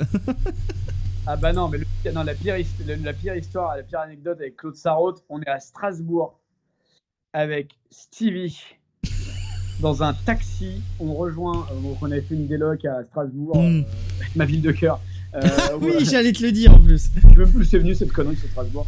J'en ai rien à foutre en plus. Moi, de Strasbourg. Non mais j'en ai rien à foutre comme d'une autre ville en fait. Je sais pas pourquoi il y a eu un truc là-dessus. Et d'ailleurs j'ai eu le choix entre Strasbourg et Los Angeles. J'ai longuement hésité, très très longuement hésité. Et non, et on est dans un taxi avec Stevie. Et je sais plus, on commence à dire des conneries. On part rejoindre Laurent et tout ça pour aller bouffer un soir. Et Claude se lance sur toujours et encore sur le fist fucking. Genre, mais c'est formidable, ça demande de la préparation, faut prendre son temps. Et là, je dis, putain, elle est pas en train de me dire ça quand même. Et là, t'es en taxi, tu dis non, non, non, non. Et Stevie, qui est vachement intéressé, qui la lance, qui est mort de rire, et qui y va de manière totalement décomplexée. Toi, t'es à côté, tu dis, putain, les gars, sans déconner. Et gardez une petite gêne, quoi, gardez des trucs pour vous, quoi. Et tu te dis, mais c'est pas possible, quoi. Et là, ce moment dans le taxi, c'était terrible. Bref. J'ai l'image. J'ai l'image de Stevie qui relance Claude en disant mais c'est pas vrai. Mais oui, je te dis. Pardon. Mais là c'est incroyable les anecdotes que tu racontes là. Franchement, et je pense que tu dois en avoir. Je pense que tu dois en avoir des pires en plus. Ouais, sans doute, ouais. Oui. Si je te parle de Papy Pedro qui fait pipi, ça te dit quelque chose ou pas? Ah putain. Ouais, ça te dit quelque chose. Ouais, ça te dit quelque chose. Ah bah il y a plusieurs trucs. C'est vrai, effectivement, quand t'es en train de pisser et qu'il vient à côté et puis qu'il jette un œil par-dessus, il dit c'est avec ça que tu pisses. Je dis bah ouais. Voilà. Après c'est Pedro, c'est quand il voulait aller pisser, il disait je vais aller serrer la main au père de mes gosses. Ah mes gosses. Reniflant après. C'est important de renifler quand tu viens comme ça. Ça c'était son truc. Et sinon, qu'est-ce qu'il me disait? Ah putain, un jour il vient me voir, ouais. Non, justement, j'étais en train de pisser, puis il rentre dans les chiottes, dans un resto, pareil, je sais plus dans quelle ville, à Lille, je crois. Et il me dit, puis il me regarde avec une tête d'enfant. Je dis, mais qu'est-ce qu'il y a encore, quoi, vous me l'appelez? Je suis en train de pisser maintenant, quoi, ça. Il me dit, je sais pas comment enlever ma culotte. Je dis, quoi?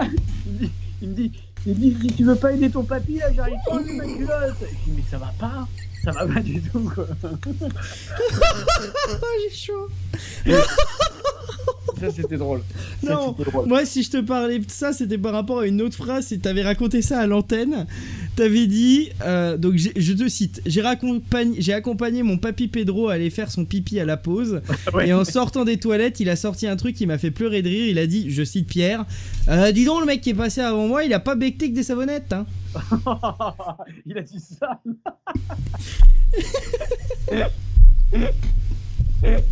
Mais la vraie question, c'est pourquoi parce qu'il dit j'ai accompagné mon papy Pedro pour aller faire son pipi. Bah, c'est toi qui racontes ça avec ta petite voix.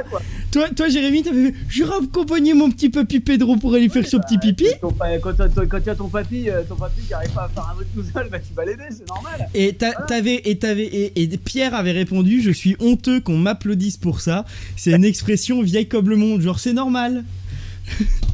Ouais. Mais toi aussi, t'as des fulgurances, tu vois. Là, t'avais parlé je te laisse deviner de qui tu parlais. Donc, XX, c'est un zob trotteur. Stevie. Bah oui, évidemment. Mais enfin, tu vois, t'as plein de trucs comme ça. Est-ce qu'il y avait une vraie ambiance famille ou c'était fin? J'en sais rien. Famille. Non, je sais pas quoi te répondre. J'entends par une vraie ambiance famille. Non, il y avait par moments dans l'émission, je parle vraiment à l'antenne, des moments de énorme collégialité où t'as une équipe dans une cour de récré. Donc je sais pas si c'est familial de dire ça ou si c'est voilà. Après, je sais comment dire. Enfin, moi, j'ai jamais passé le week-end avec eux, quoi, par exemple. T'allais pas au week-end chez Laurent, par exemple? Oui, ça m'est arrivé 3 fois, mais j'ai jamais dormi là-bas, pour des raisons de sécurité. Non, j'ai jamais dormi là-bas, enfin, pas évidemment, mais j'ai jamais... voilà, et il nous est arrivé de partir en week-end, parce que Laurent avait l'extrême gentillesse et générosité de dire « Putain, venez, on part tous au Portugal », et il invite 50 personnes. Et, enfin, pas 50, mais au moins 20, il a dit bon, putain, cool. Et les anniversaires de Claude à l'étranger aussi, on se souvient Cuba. Ouais, bien sûr. Là, il y a eu plein de trucs comme ça. Maintenant, moi, je dirais pas famille, quoi. Après Je sais pas. Franchement, je pense que tout le monde a une vision assez différente. Ouais.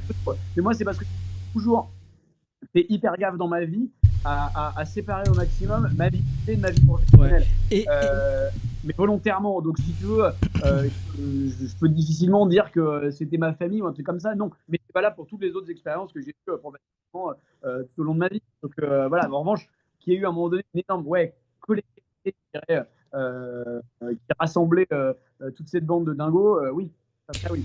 Et de qui t'étais le plus proche, avec qui t'as gardé des très bons rapports après et même pendant On va se gêner est-ce que par exemple avec je sais pas moi Titoff ou des trucs comme ça t'étais particulièrement proche Non, écoute, franchement, je pense que. Alors attends, qui je connais le mieux je dirais que j'ai une période où on était assez proches.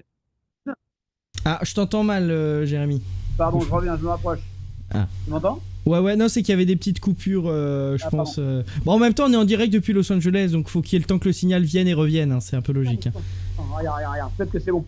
Ah, attention. Ça va être mieux là. Los Angeles, me recevez-vous ? 1, 2, on est là, 1, 2. Écoute, non, Christine, et à un moment donné, on faisait pas mal Christine, parce qu'en plus, je produisais des émissions de télé avec elle. In Bed with Christine Bravo. Ouais, entre autres.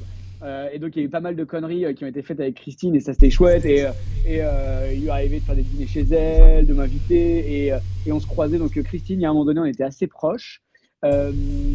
Fabrice et Boué, où là pour le coup il nous est arrivé avec une autre bande de potes qui n'a rien à voir de se retrouver en week-end à droite à gauche et de partir ensemble.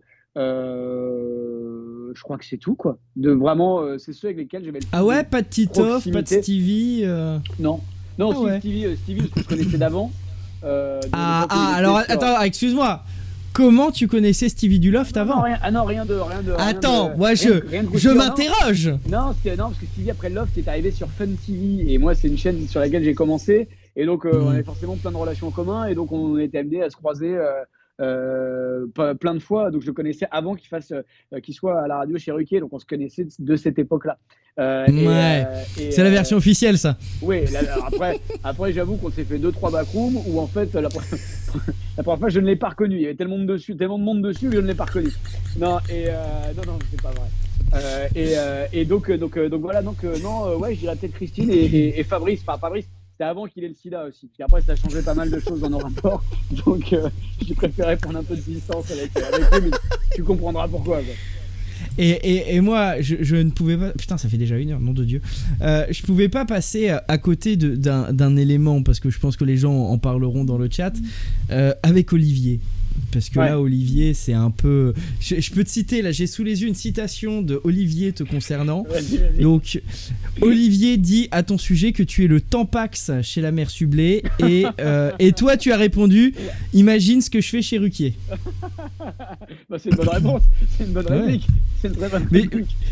Et certains disent c'est honteux ce que fait Olivier auprès de Jérémy, notamment le moment où il te cognait, parce que ça c'était quand même un running gag dans l'émission où tu te fais cogner. Déjà, première question, est-ce qu'il te cognait vraiment ? Ouais.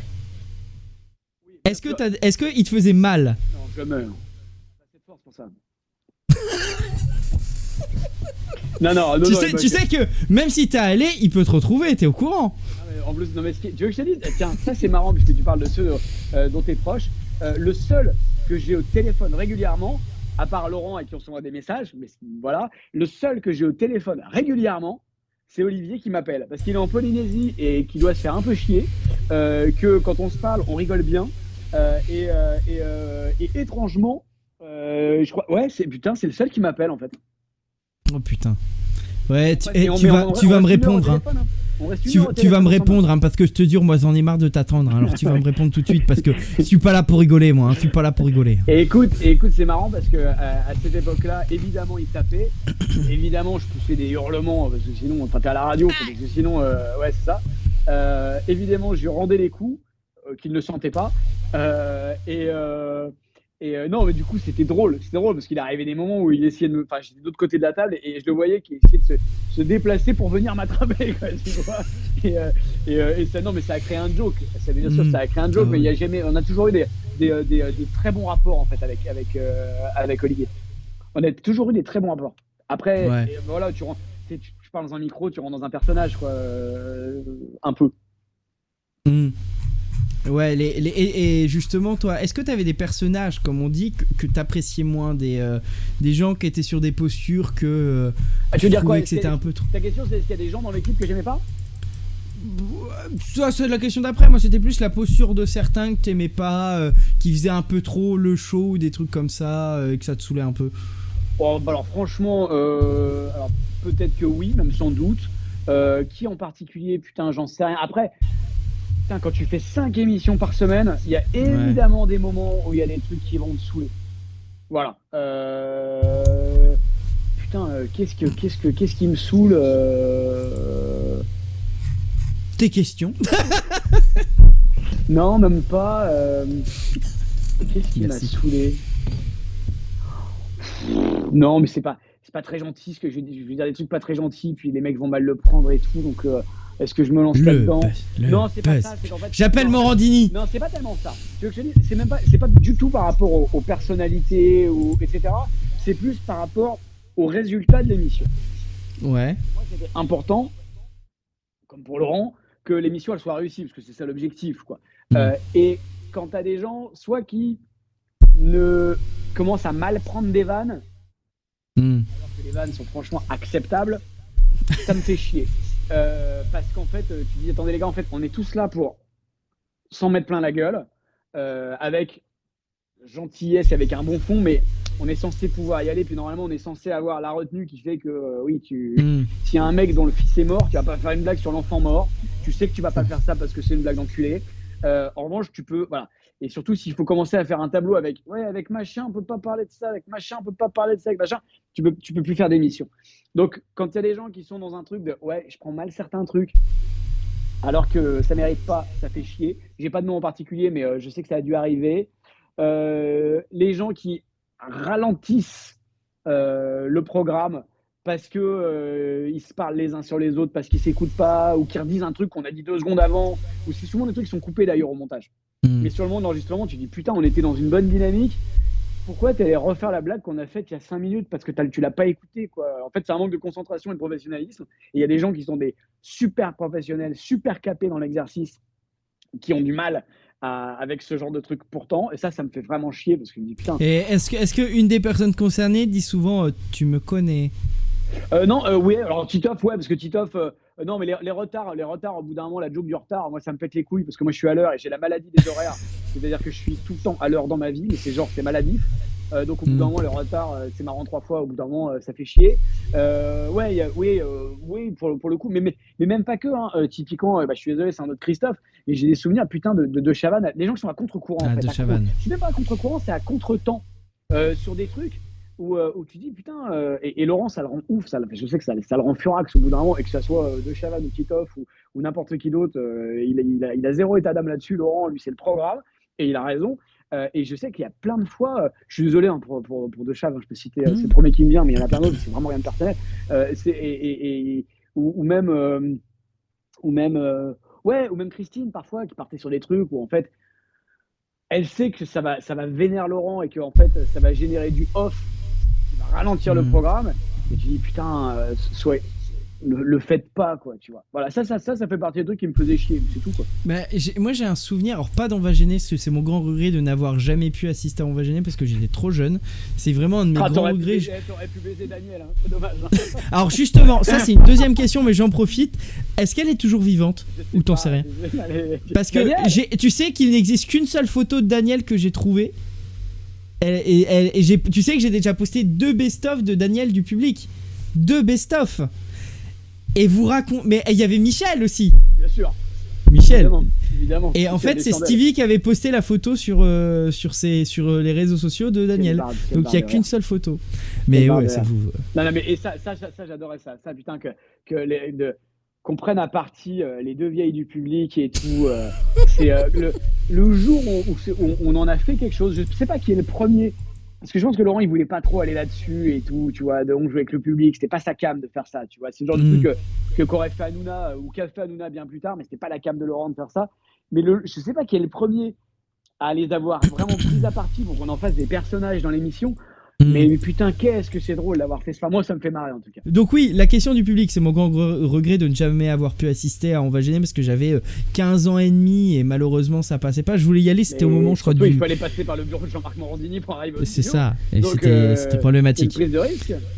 Et je me souviens, moi je suis allé aux Grosses Têtes plusieurs fois parce que les Grosses Têtes, donc avant qu'ils déménagent aussi à Neuilly, j'y étais allé plusieurs fois et j'avais assisté à une émission, c'était après la mort de Pierre. Ouais. C'était le jour de l'attentat de Charlie Hebdo, le deuxième attentat en septembre 2020 et des trucs. Je me souviens que c'était Beaugrand qui nous avait appris à la fin de l'émission qu'il y avait eu un nouvel attentat, enfin pas Charlie Hebdo mais devant les locaux, il y avait un mec qui croyait que c'était encore là et qui est venu planter des mecs de chez Cache Investigation, etc. Donc grosse ambiance.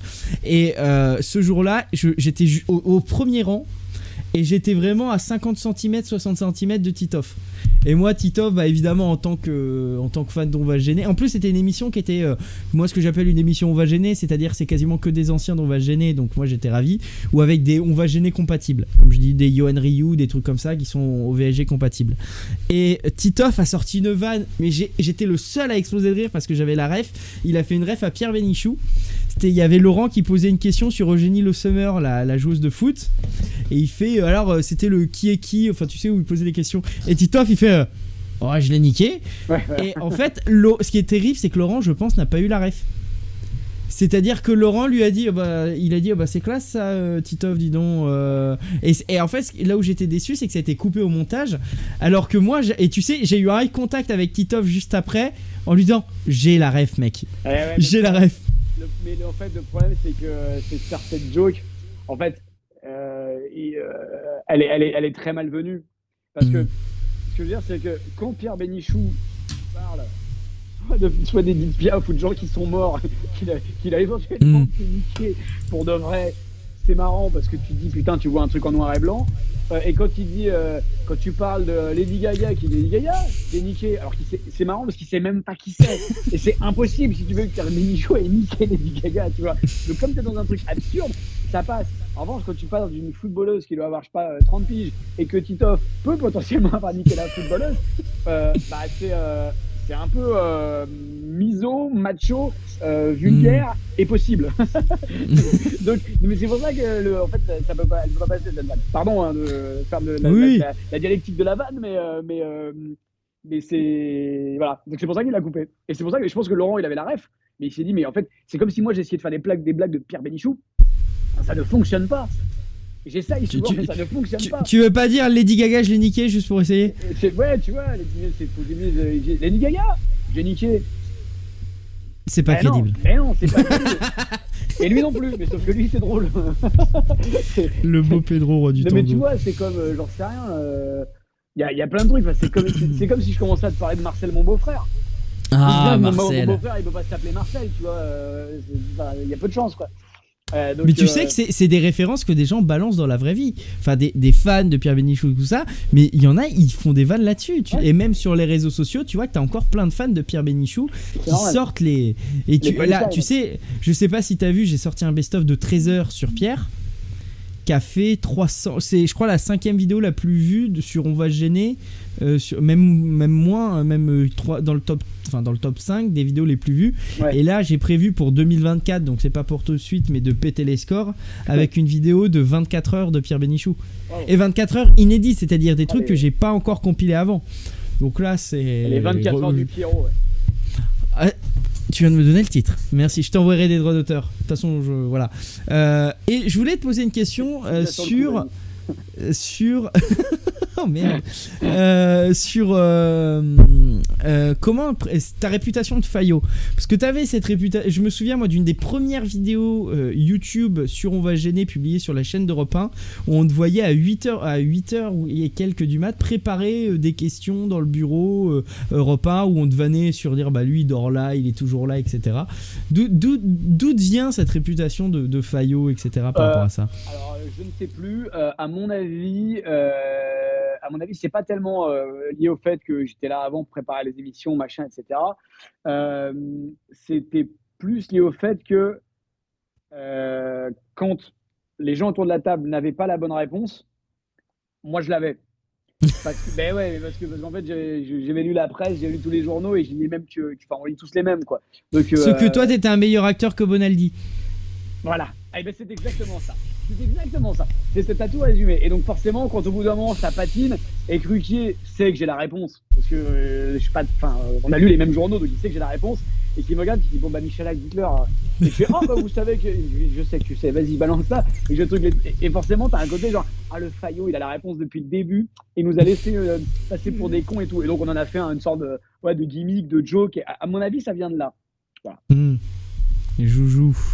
Et alors là, moi, je voulais qu'on évoque aussi. Après, je prolonge, pardon, juste sur ce que tu disais au début. Et après, la raison pour laquelle j'y allais si tôt le matin, c'est déjà parce que, moi, ma journée ne s'arrêtait pas juste après, contrairement à d'autres. Ma journée ne s'arrêtait pas à 9h30 ou à 10h ou à 11h quand on avait fini l'enregistrement. Et j'avais d'autres trucs après. Et en fait, ce côté revue de presse, je me nourris de l'actu, etc. Je pouvais pas le faire après parce que j'étais trop occupé. Donc j'étais obligé de me lever très tôt pour le faire. Ça, c'est la raison 1. Et surtout, moi, je donnais des consignes de taf à mes équipes avant l'émission. Parce que je sais qu'après, pendant 2h30 d'enregistrement, je suis pas joignable et j'existe plus. Donc, tu veux, quand les mecs arrivent au bureau à 8h, moi, je suis déjà en enregistrement et ils ont besoin d'avoir des trucs à faire. Donc, j'avais, avant ça, donc à 6h ou 7h, envoyé ma liste de courses de les gars. Aujourd'hui, j'ai besoin qu'on fasse ça, ça, ça et ça.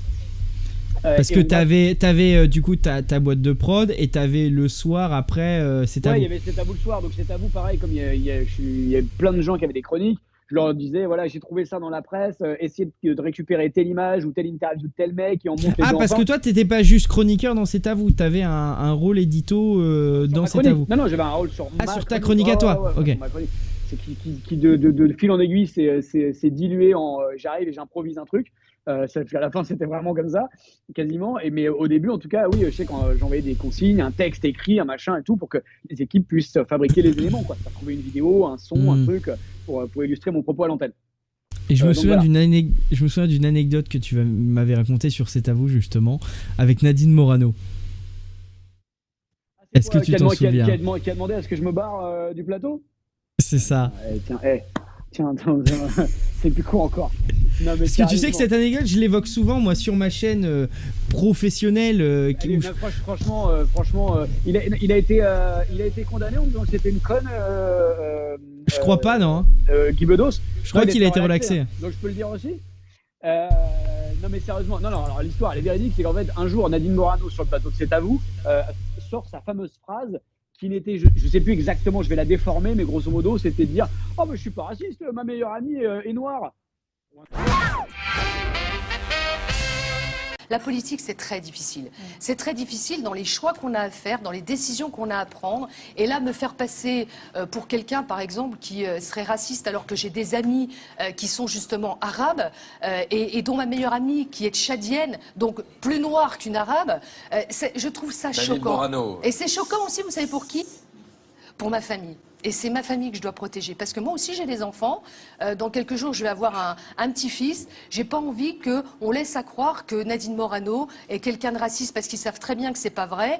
Et que tout cela, ça fait du dégât, ça fait mal au cœur. Et que, quelquefois, les humoristes payés avec nos impôts sur des chaînes publiques, je trouve que l'humour, c'est une chose, mais que ça doit pas dépasser. Et moi, je suis à côté et je réagis pas parce que c'est pas mon rôle dans cette émission de réagir. Sinon, surtout, elle aurait pris un coup de coude. Et donc t'as le langage corporel parce que t'as vraiment le regard en mode. Attends, et limite, tu retiens à rire en mode. Elle a vraiment dit ça. Mais non, mais t'es choqué. Et en plus de ça, t'as les mecs. Enfin, tout le monde est choqué. Et là, je la regarde ou je sais plus quelle gueule je fais. Et il se trouve que je ne sais pas qui, peut-être Quotidien, quelques jours plus tard, a repris cette séquence. Et donc, ce qui rend son propos encore plus choquant, c'est ma tête à côté. Et donc ça, a priori, elle m'en a voulu. J'étais à milieu de m'en douter. Et donc, a priori, ça, elle m'en a vraiment voulu. Ok. Et donc, elle revient un an plus tard. Et là, on me dit, ouais, elle veut que tu quittes le plateau parce que la dernière fois, elle n'a pas du tout aimé ton attitude. Je dis, mais de quoi elle parle? Elle est ouf. Et donc, je dis, mais même pas en elle. Je dis, mais moi, je bouge pas. Sinon, qu'elle se casse. Je dis, il y a le producteur qui me dit, vas-y, Jérémy, s'il te plaît, fais cet effort. Je dis, mais allez tous mourir. Je bougerai pas. Appelez-la, d'où je vais partir pour lui faire plaisir parce que j'ai fait un regard qui lui plaît pas. Mon nez où, ça va pas ou quoi? Elle est tarée, quoi. Et tarée, ça passe. Et donc, elle vient me voir au début, elle me dit, et même elle leur dit pendant l'interview, elle dit, ça suffit, hein, les commentaires, ou faites attention, je sais plus ce qu'elle me dit, genre, retenez vos propos, etc. Ou je sais plus ce qu'elle me dit. Et moi, je lui ai répondu, je dis, ouais, mais commencez par gérer les vôtres, déjà, par apprendre à gérer les vôtres, et puis après, on verra, quoi. Et je sais qu'elle m'avait dit, ouais, pas de regard, hein. Mais elle le dit à l'antenne, en direct, elle dit un truc genre, ça suffit, les mimiques. Voilà, c'est ça. Pas de mimiques. Mais fuck, quoi, d'où pas de mimiques? Mais ils sont tarés, ces gens-là, vraiment. Et donc, pardon, digression faite.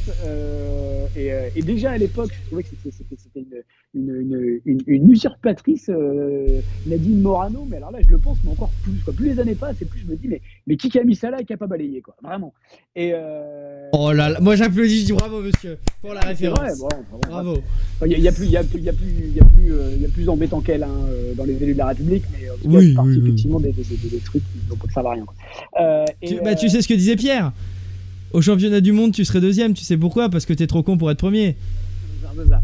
Et donc, l'histoire de Je suis le matin à Europe 1 plutôt que les autres, c'est aussi parce que moi, mes premières émissions dans Se Gêner ont été calamiteuses, où j'y Ah suis ouais allé les mains dans les... Ah ouais, vraiment, c'était un très mauvais moment.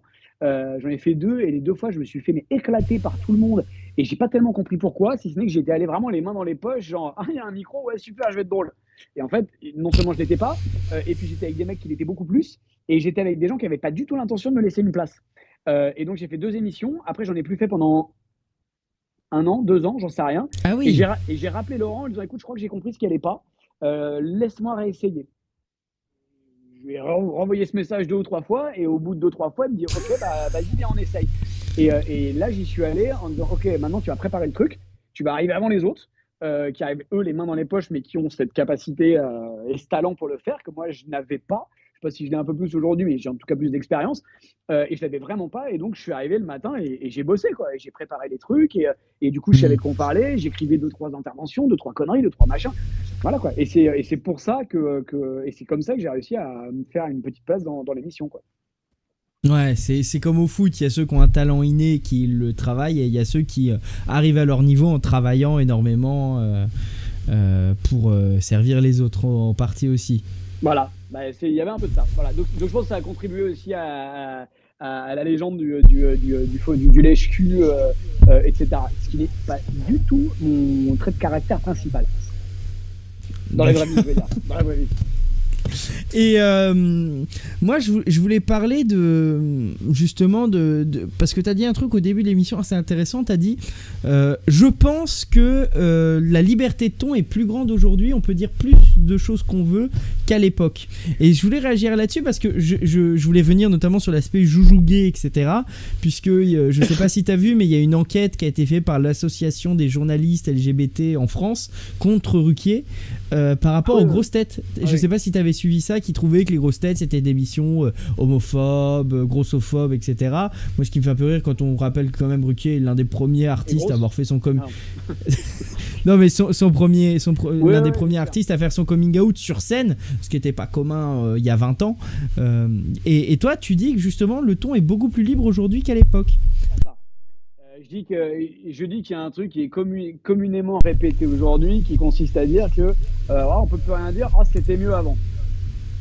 Et j'ai l'impression que, dans un sens, effectivement, il y a un certain nombre de choses qu'on ne peut plus dire, et parfois même tant mieux.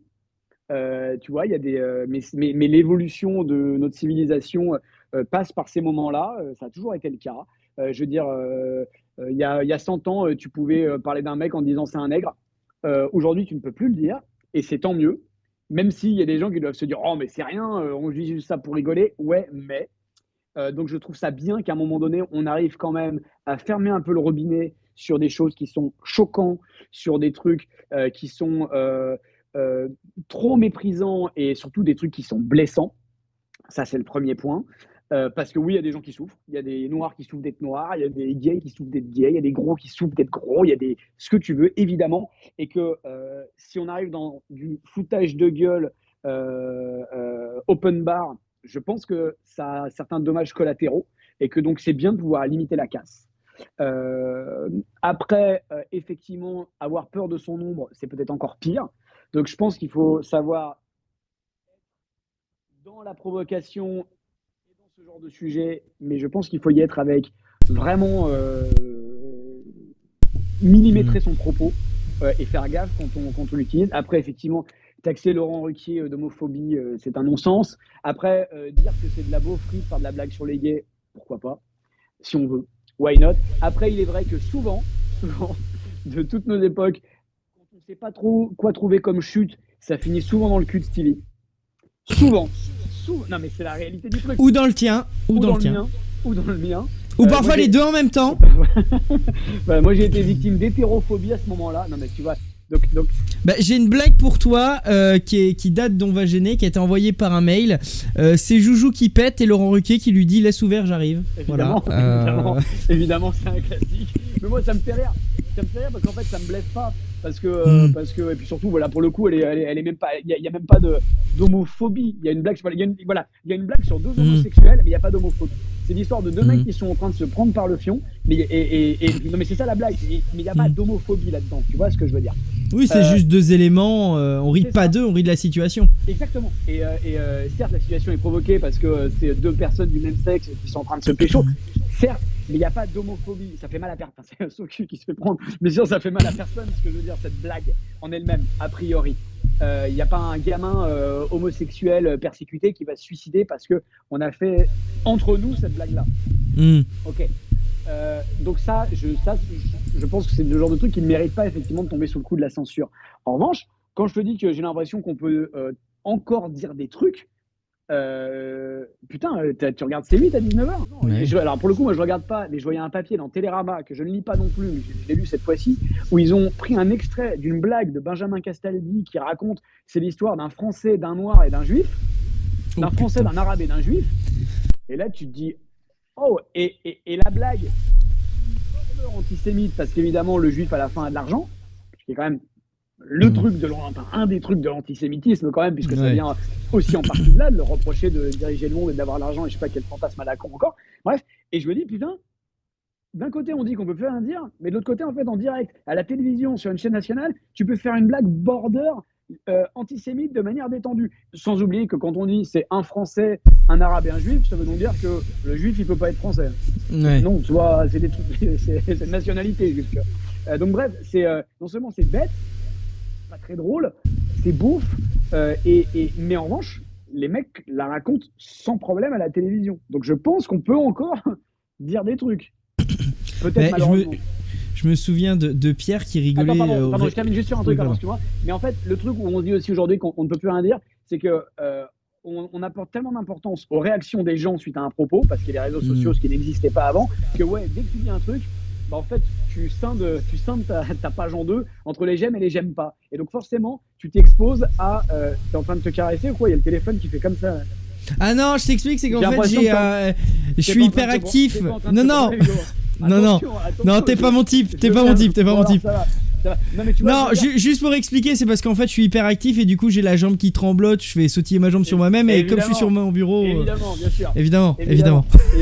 Et donc pour terminer, non, je pense qu'effectivement, en fait déjà on n'a plus envie de prendre de risques sur des blagues, des trucs, parce que tu te dis mais je vais vraiment te faire traiter de fils de pute par la moitié des gens qui me suivent ou qui me suivent pas, donc la moitié des utilisateurs de Twitter.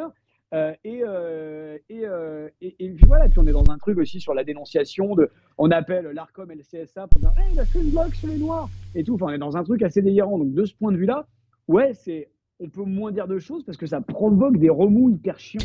Et tu penses qu'on va gêner pourrait avoir lieu en 2022 ou pas? Putain, j'espère. Pas tout, évidemment pas tout, mais ouais, je pense, ouais. Je crois que c'était dans On va gêner que... Je crois que c'était dans On va gêner que Bigard s'était fait virer à un moment. Je sais pas si tu t'en souviens, à cause du 11 septembre. Ouais, mais c'est pas une blague en fait. On est dans les théories complotistes. Donc, pardon pour lui, mais moi il l'a cherché. Et en même temps, c'est grâce à ça qu'il a des places à la télé aujourd'hui. Donc tu vois. Et ça te rend triste de voir où il en est mené, Bigard, ou pas triste, non, parce que c'est pas mon frère. Après, j'avoue que quand j'avais des super relations avec lui, j'ai toujours trouvé que c'était un mec hyper sympa, Et quand on faisait Ondar et tout, on rigolait bien tous les deux et ça fitait bien et tout. Après, ce qu'il dit me fait dégueuler. Mais ça n'empêche pas d'être un mec sympa. Hein. Mais ce qu'il dit me fait dégueuler. Ses postures me font dégueuler parce que c'est pas ce que je partage comme avis. Et je trouve ça gênant. Et j'aime pas ça. Tu vois, là, en disant ça, il y a 50% des gens qui vont dire, mais quand même, le 11 septembre, on n'est pas sûr. Non, mais tu vois, donc. On va se faire ban de YouTube, Jérémy. On va se faire ban de YouTube. Non, Arrête. pas du tout, parce que moi, pour le coup, non, bah, c'est pas grave, on aura de la place sur Twitter maintenant. mais non, mais tu vois ce que je veux dire, au contraire, je suis à l'opposé de ça. Et oui, ce qu'il fait, ce qu'il raconte me dérange, quoi, parce que je partage pas cet avis et que je trouve que contribuer à répondre ces idées-là me mettent mal à l'aise. J'aime pas ça, quoi. Après, je trouve que c'était un mec qui, les fois où je l'ai côtoyé, était un mec hyper sympa, bon camarade, bon esprit, génie de la blague, génial autour d'une table. Voilà. Si je vais te citer une phrase. C'est l'homme de l'artiste. C'est ça. Je vais te citer une phrase. T'es plutôt bien fait. Quelques petits poils. Je peux te laisser après. Ça va faire une heure et demie. Oui, bien sûr. Excuse-moi, Jérémy. Je veux que je te dise, étant père au foyer, juste après, il faut que je prépare le déjeuner. Oui, c'est vrai que rappelons que tu es à Los Angeles. C'est vrai que tu as il y a un décalage horaire à la retraite en plus. T'es un homme au foyer, Jérémy. Tout à fait. Si je te dis t'es plutôt bien fait, quelques petits poils où il faut, non, sexy joujou, est-ce que tu sais de quoi je parle? Non. C'était Stevie Boulet qui a dit ça te concernant. Il me chante sur le. Voilà, et c'était au moment de parler de tes poils de nombril à l'antenne. Ça, c'est des citations à l'antenne, hein. Puisque on oublie que tu es du coup le producteur à l'initiateur des Anges de la télé-réalité, Jérémy. Ouais. Tu nous as offert Nabila. Je ne sais pas si on doit te dire merci ou pas, mais tu nous as offert Nabila. Du coup, tu as eu Stevie qui a été du coup pas chroniqueur, mais qui a participé aux Anges de la télé-réalité. C'est ça, il a fait un tournage avec toi et du coup il a cette photo de toi et je l'ai sous les yeux de cette photo sous les yeux. Comment cette photo a été diffusée? Il a diffusé il a posté sur Twitter en te répondant à toi en plus, hein. Ah mais oui putain, c'est un échange Twitter. Ok, je crois que c'est à cause de moi. C'est à cause de moi que la photo a été relevée. Mais effectivement, on te voit allongé dans une piscine, les doigts comme ça. Ouais. Effectivement, avec du poil au pubis qui dépasse. Un petit peu, oui. Alors pas beaucoup, c'est relativement entretenu. Ça a été encore plus, même à l'époque, je crois. Écoute, je pense que quand le producteur d'un programme se retrouve en caleçon dans la piscine de son émission, on est sur ce qu'on peut catégoriser d'abus de bien social. Je pense qu'on y est. On est sur de l'ABS. Voilà. Non, c'était sur la saison 1 des Anges, effectivement, on était à LA, il faisait chaud à un moment donné. J'ai dit, ok, vous savez quoi, la piscine, c'est moi qui la paye. Donc je vais aller me baigner 5 minutes. Voilà ce qui s'est passé. Et bon, comme on arrive au bout d'une heure et demie à la fin de l'interview, il y a plein de questions qui me viennent en tête. Mais si tu devais retenir, Jérémy, une chose que t'as apporté au VSG dans ta vie, qu'est-ce que ce serait? Hormis du pognon. Ah, mais attends, je raye, attends.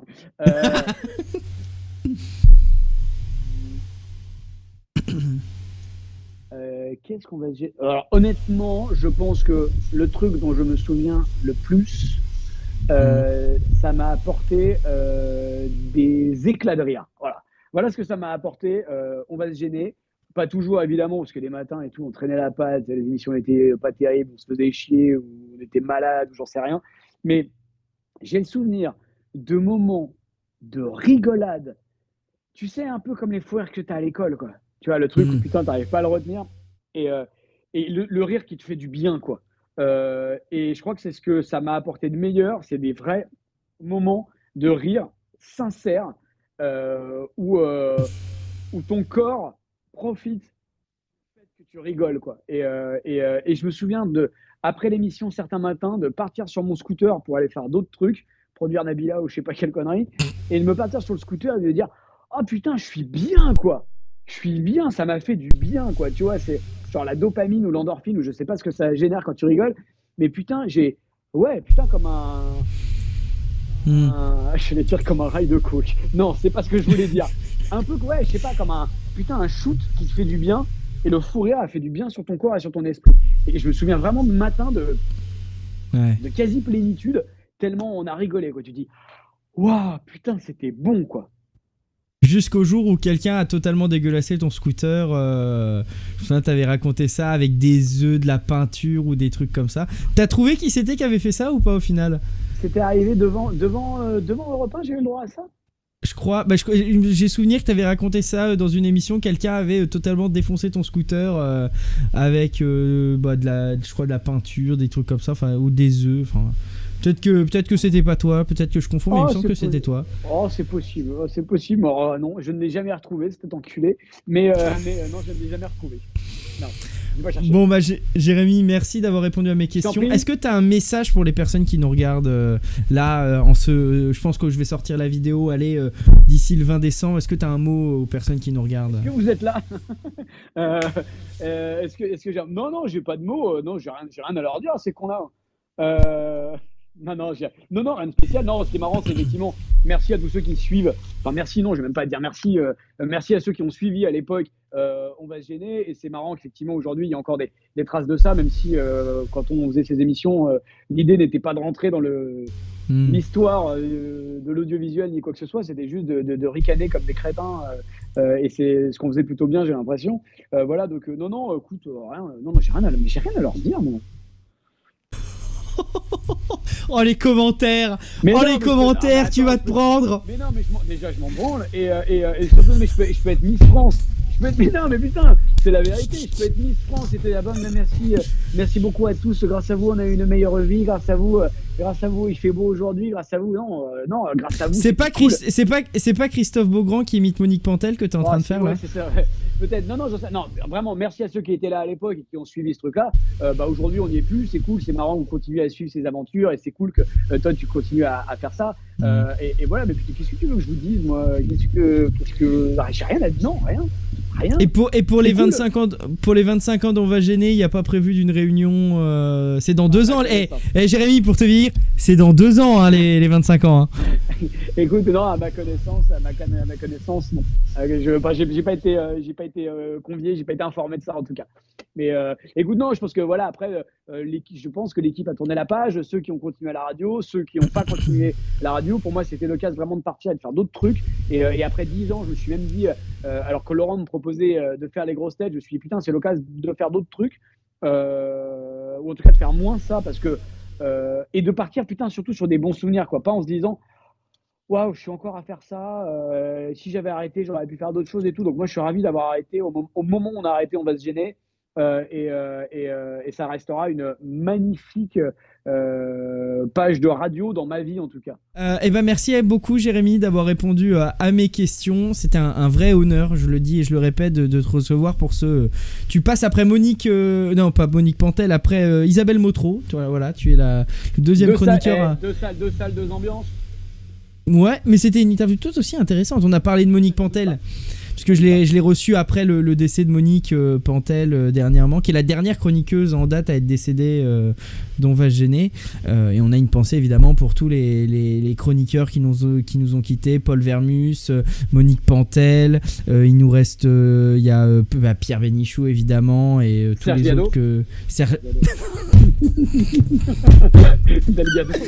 Oh putain, Delgado. Ça on en reparlera dans une prochaine interview parce que il y a évidemment plein de choses à dire. Merci Jérémy. Fabrice Eboué, grâce à sa trithérapie, s'en sort beaucoup mieux aujourd'hui. Donc merci la recherche, merci le Téléthon. Allez, bonsoir. Ciao, bonsoir, salut à tous. Salut Hugo, merci en tout cas pour toutes les questions et merci d'être fidèle au poste, c'est bien.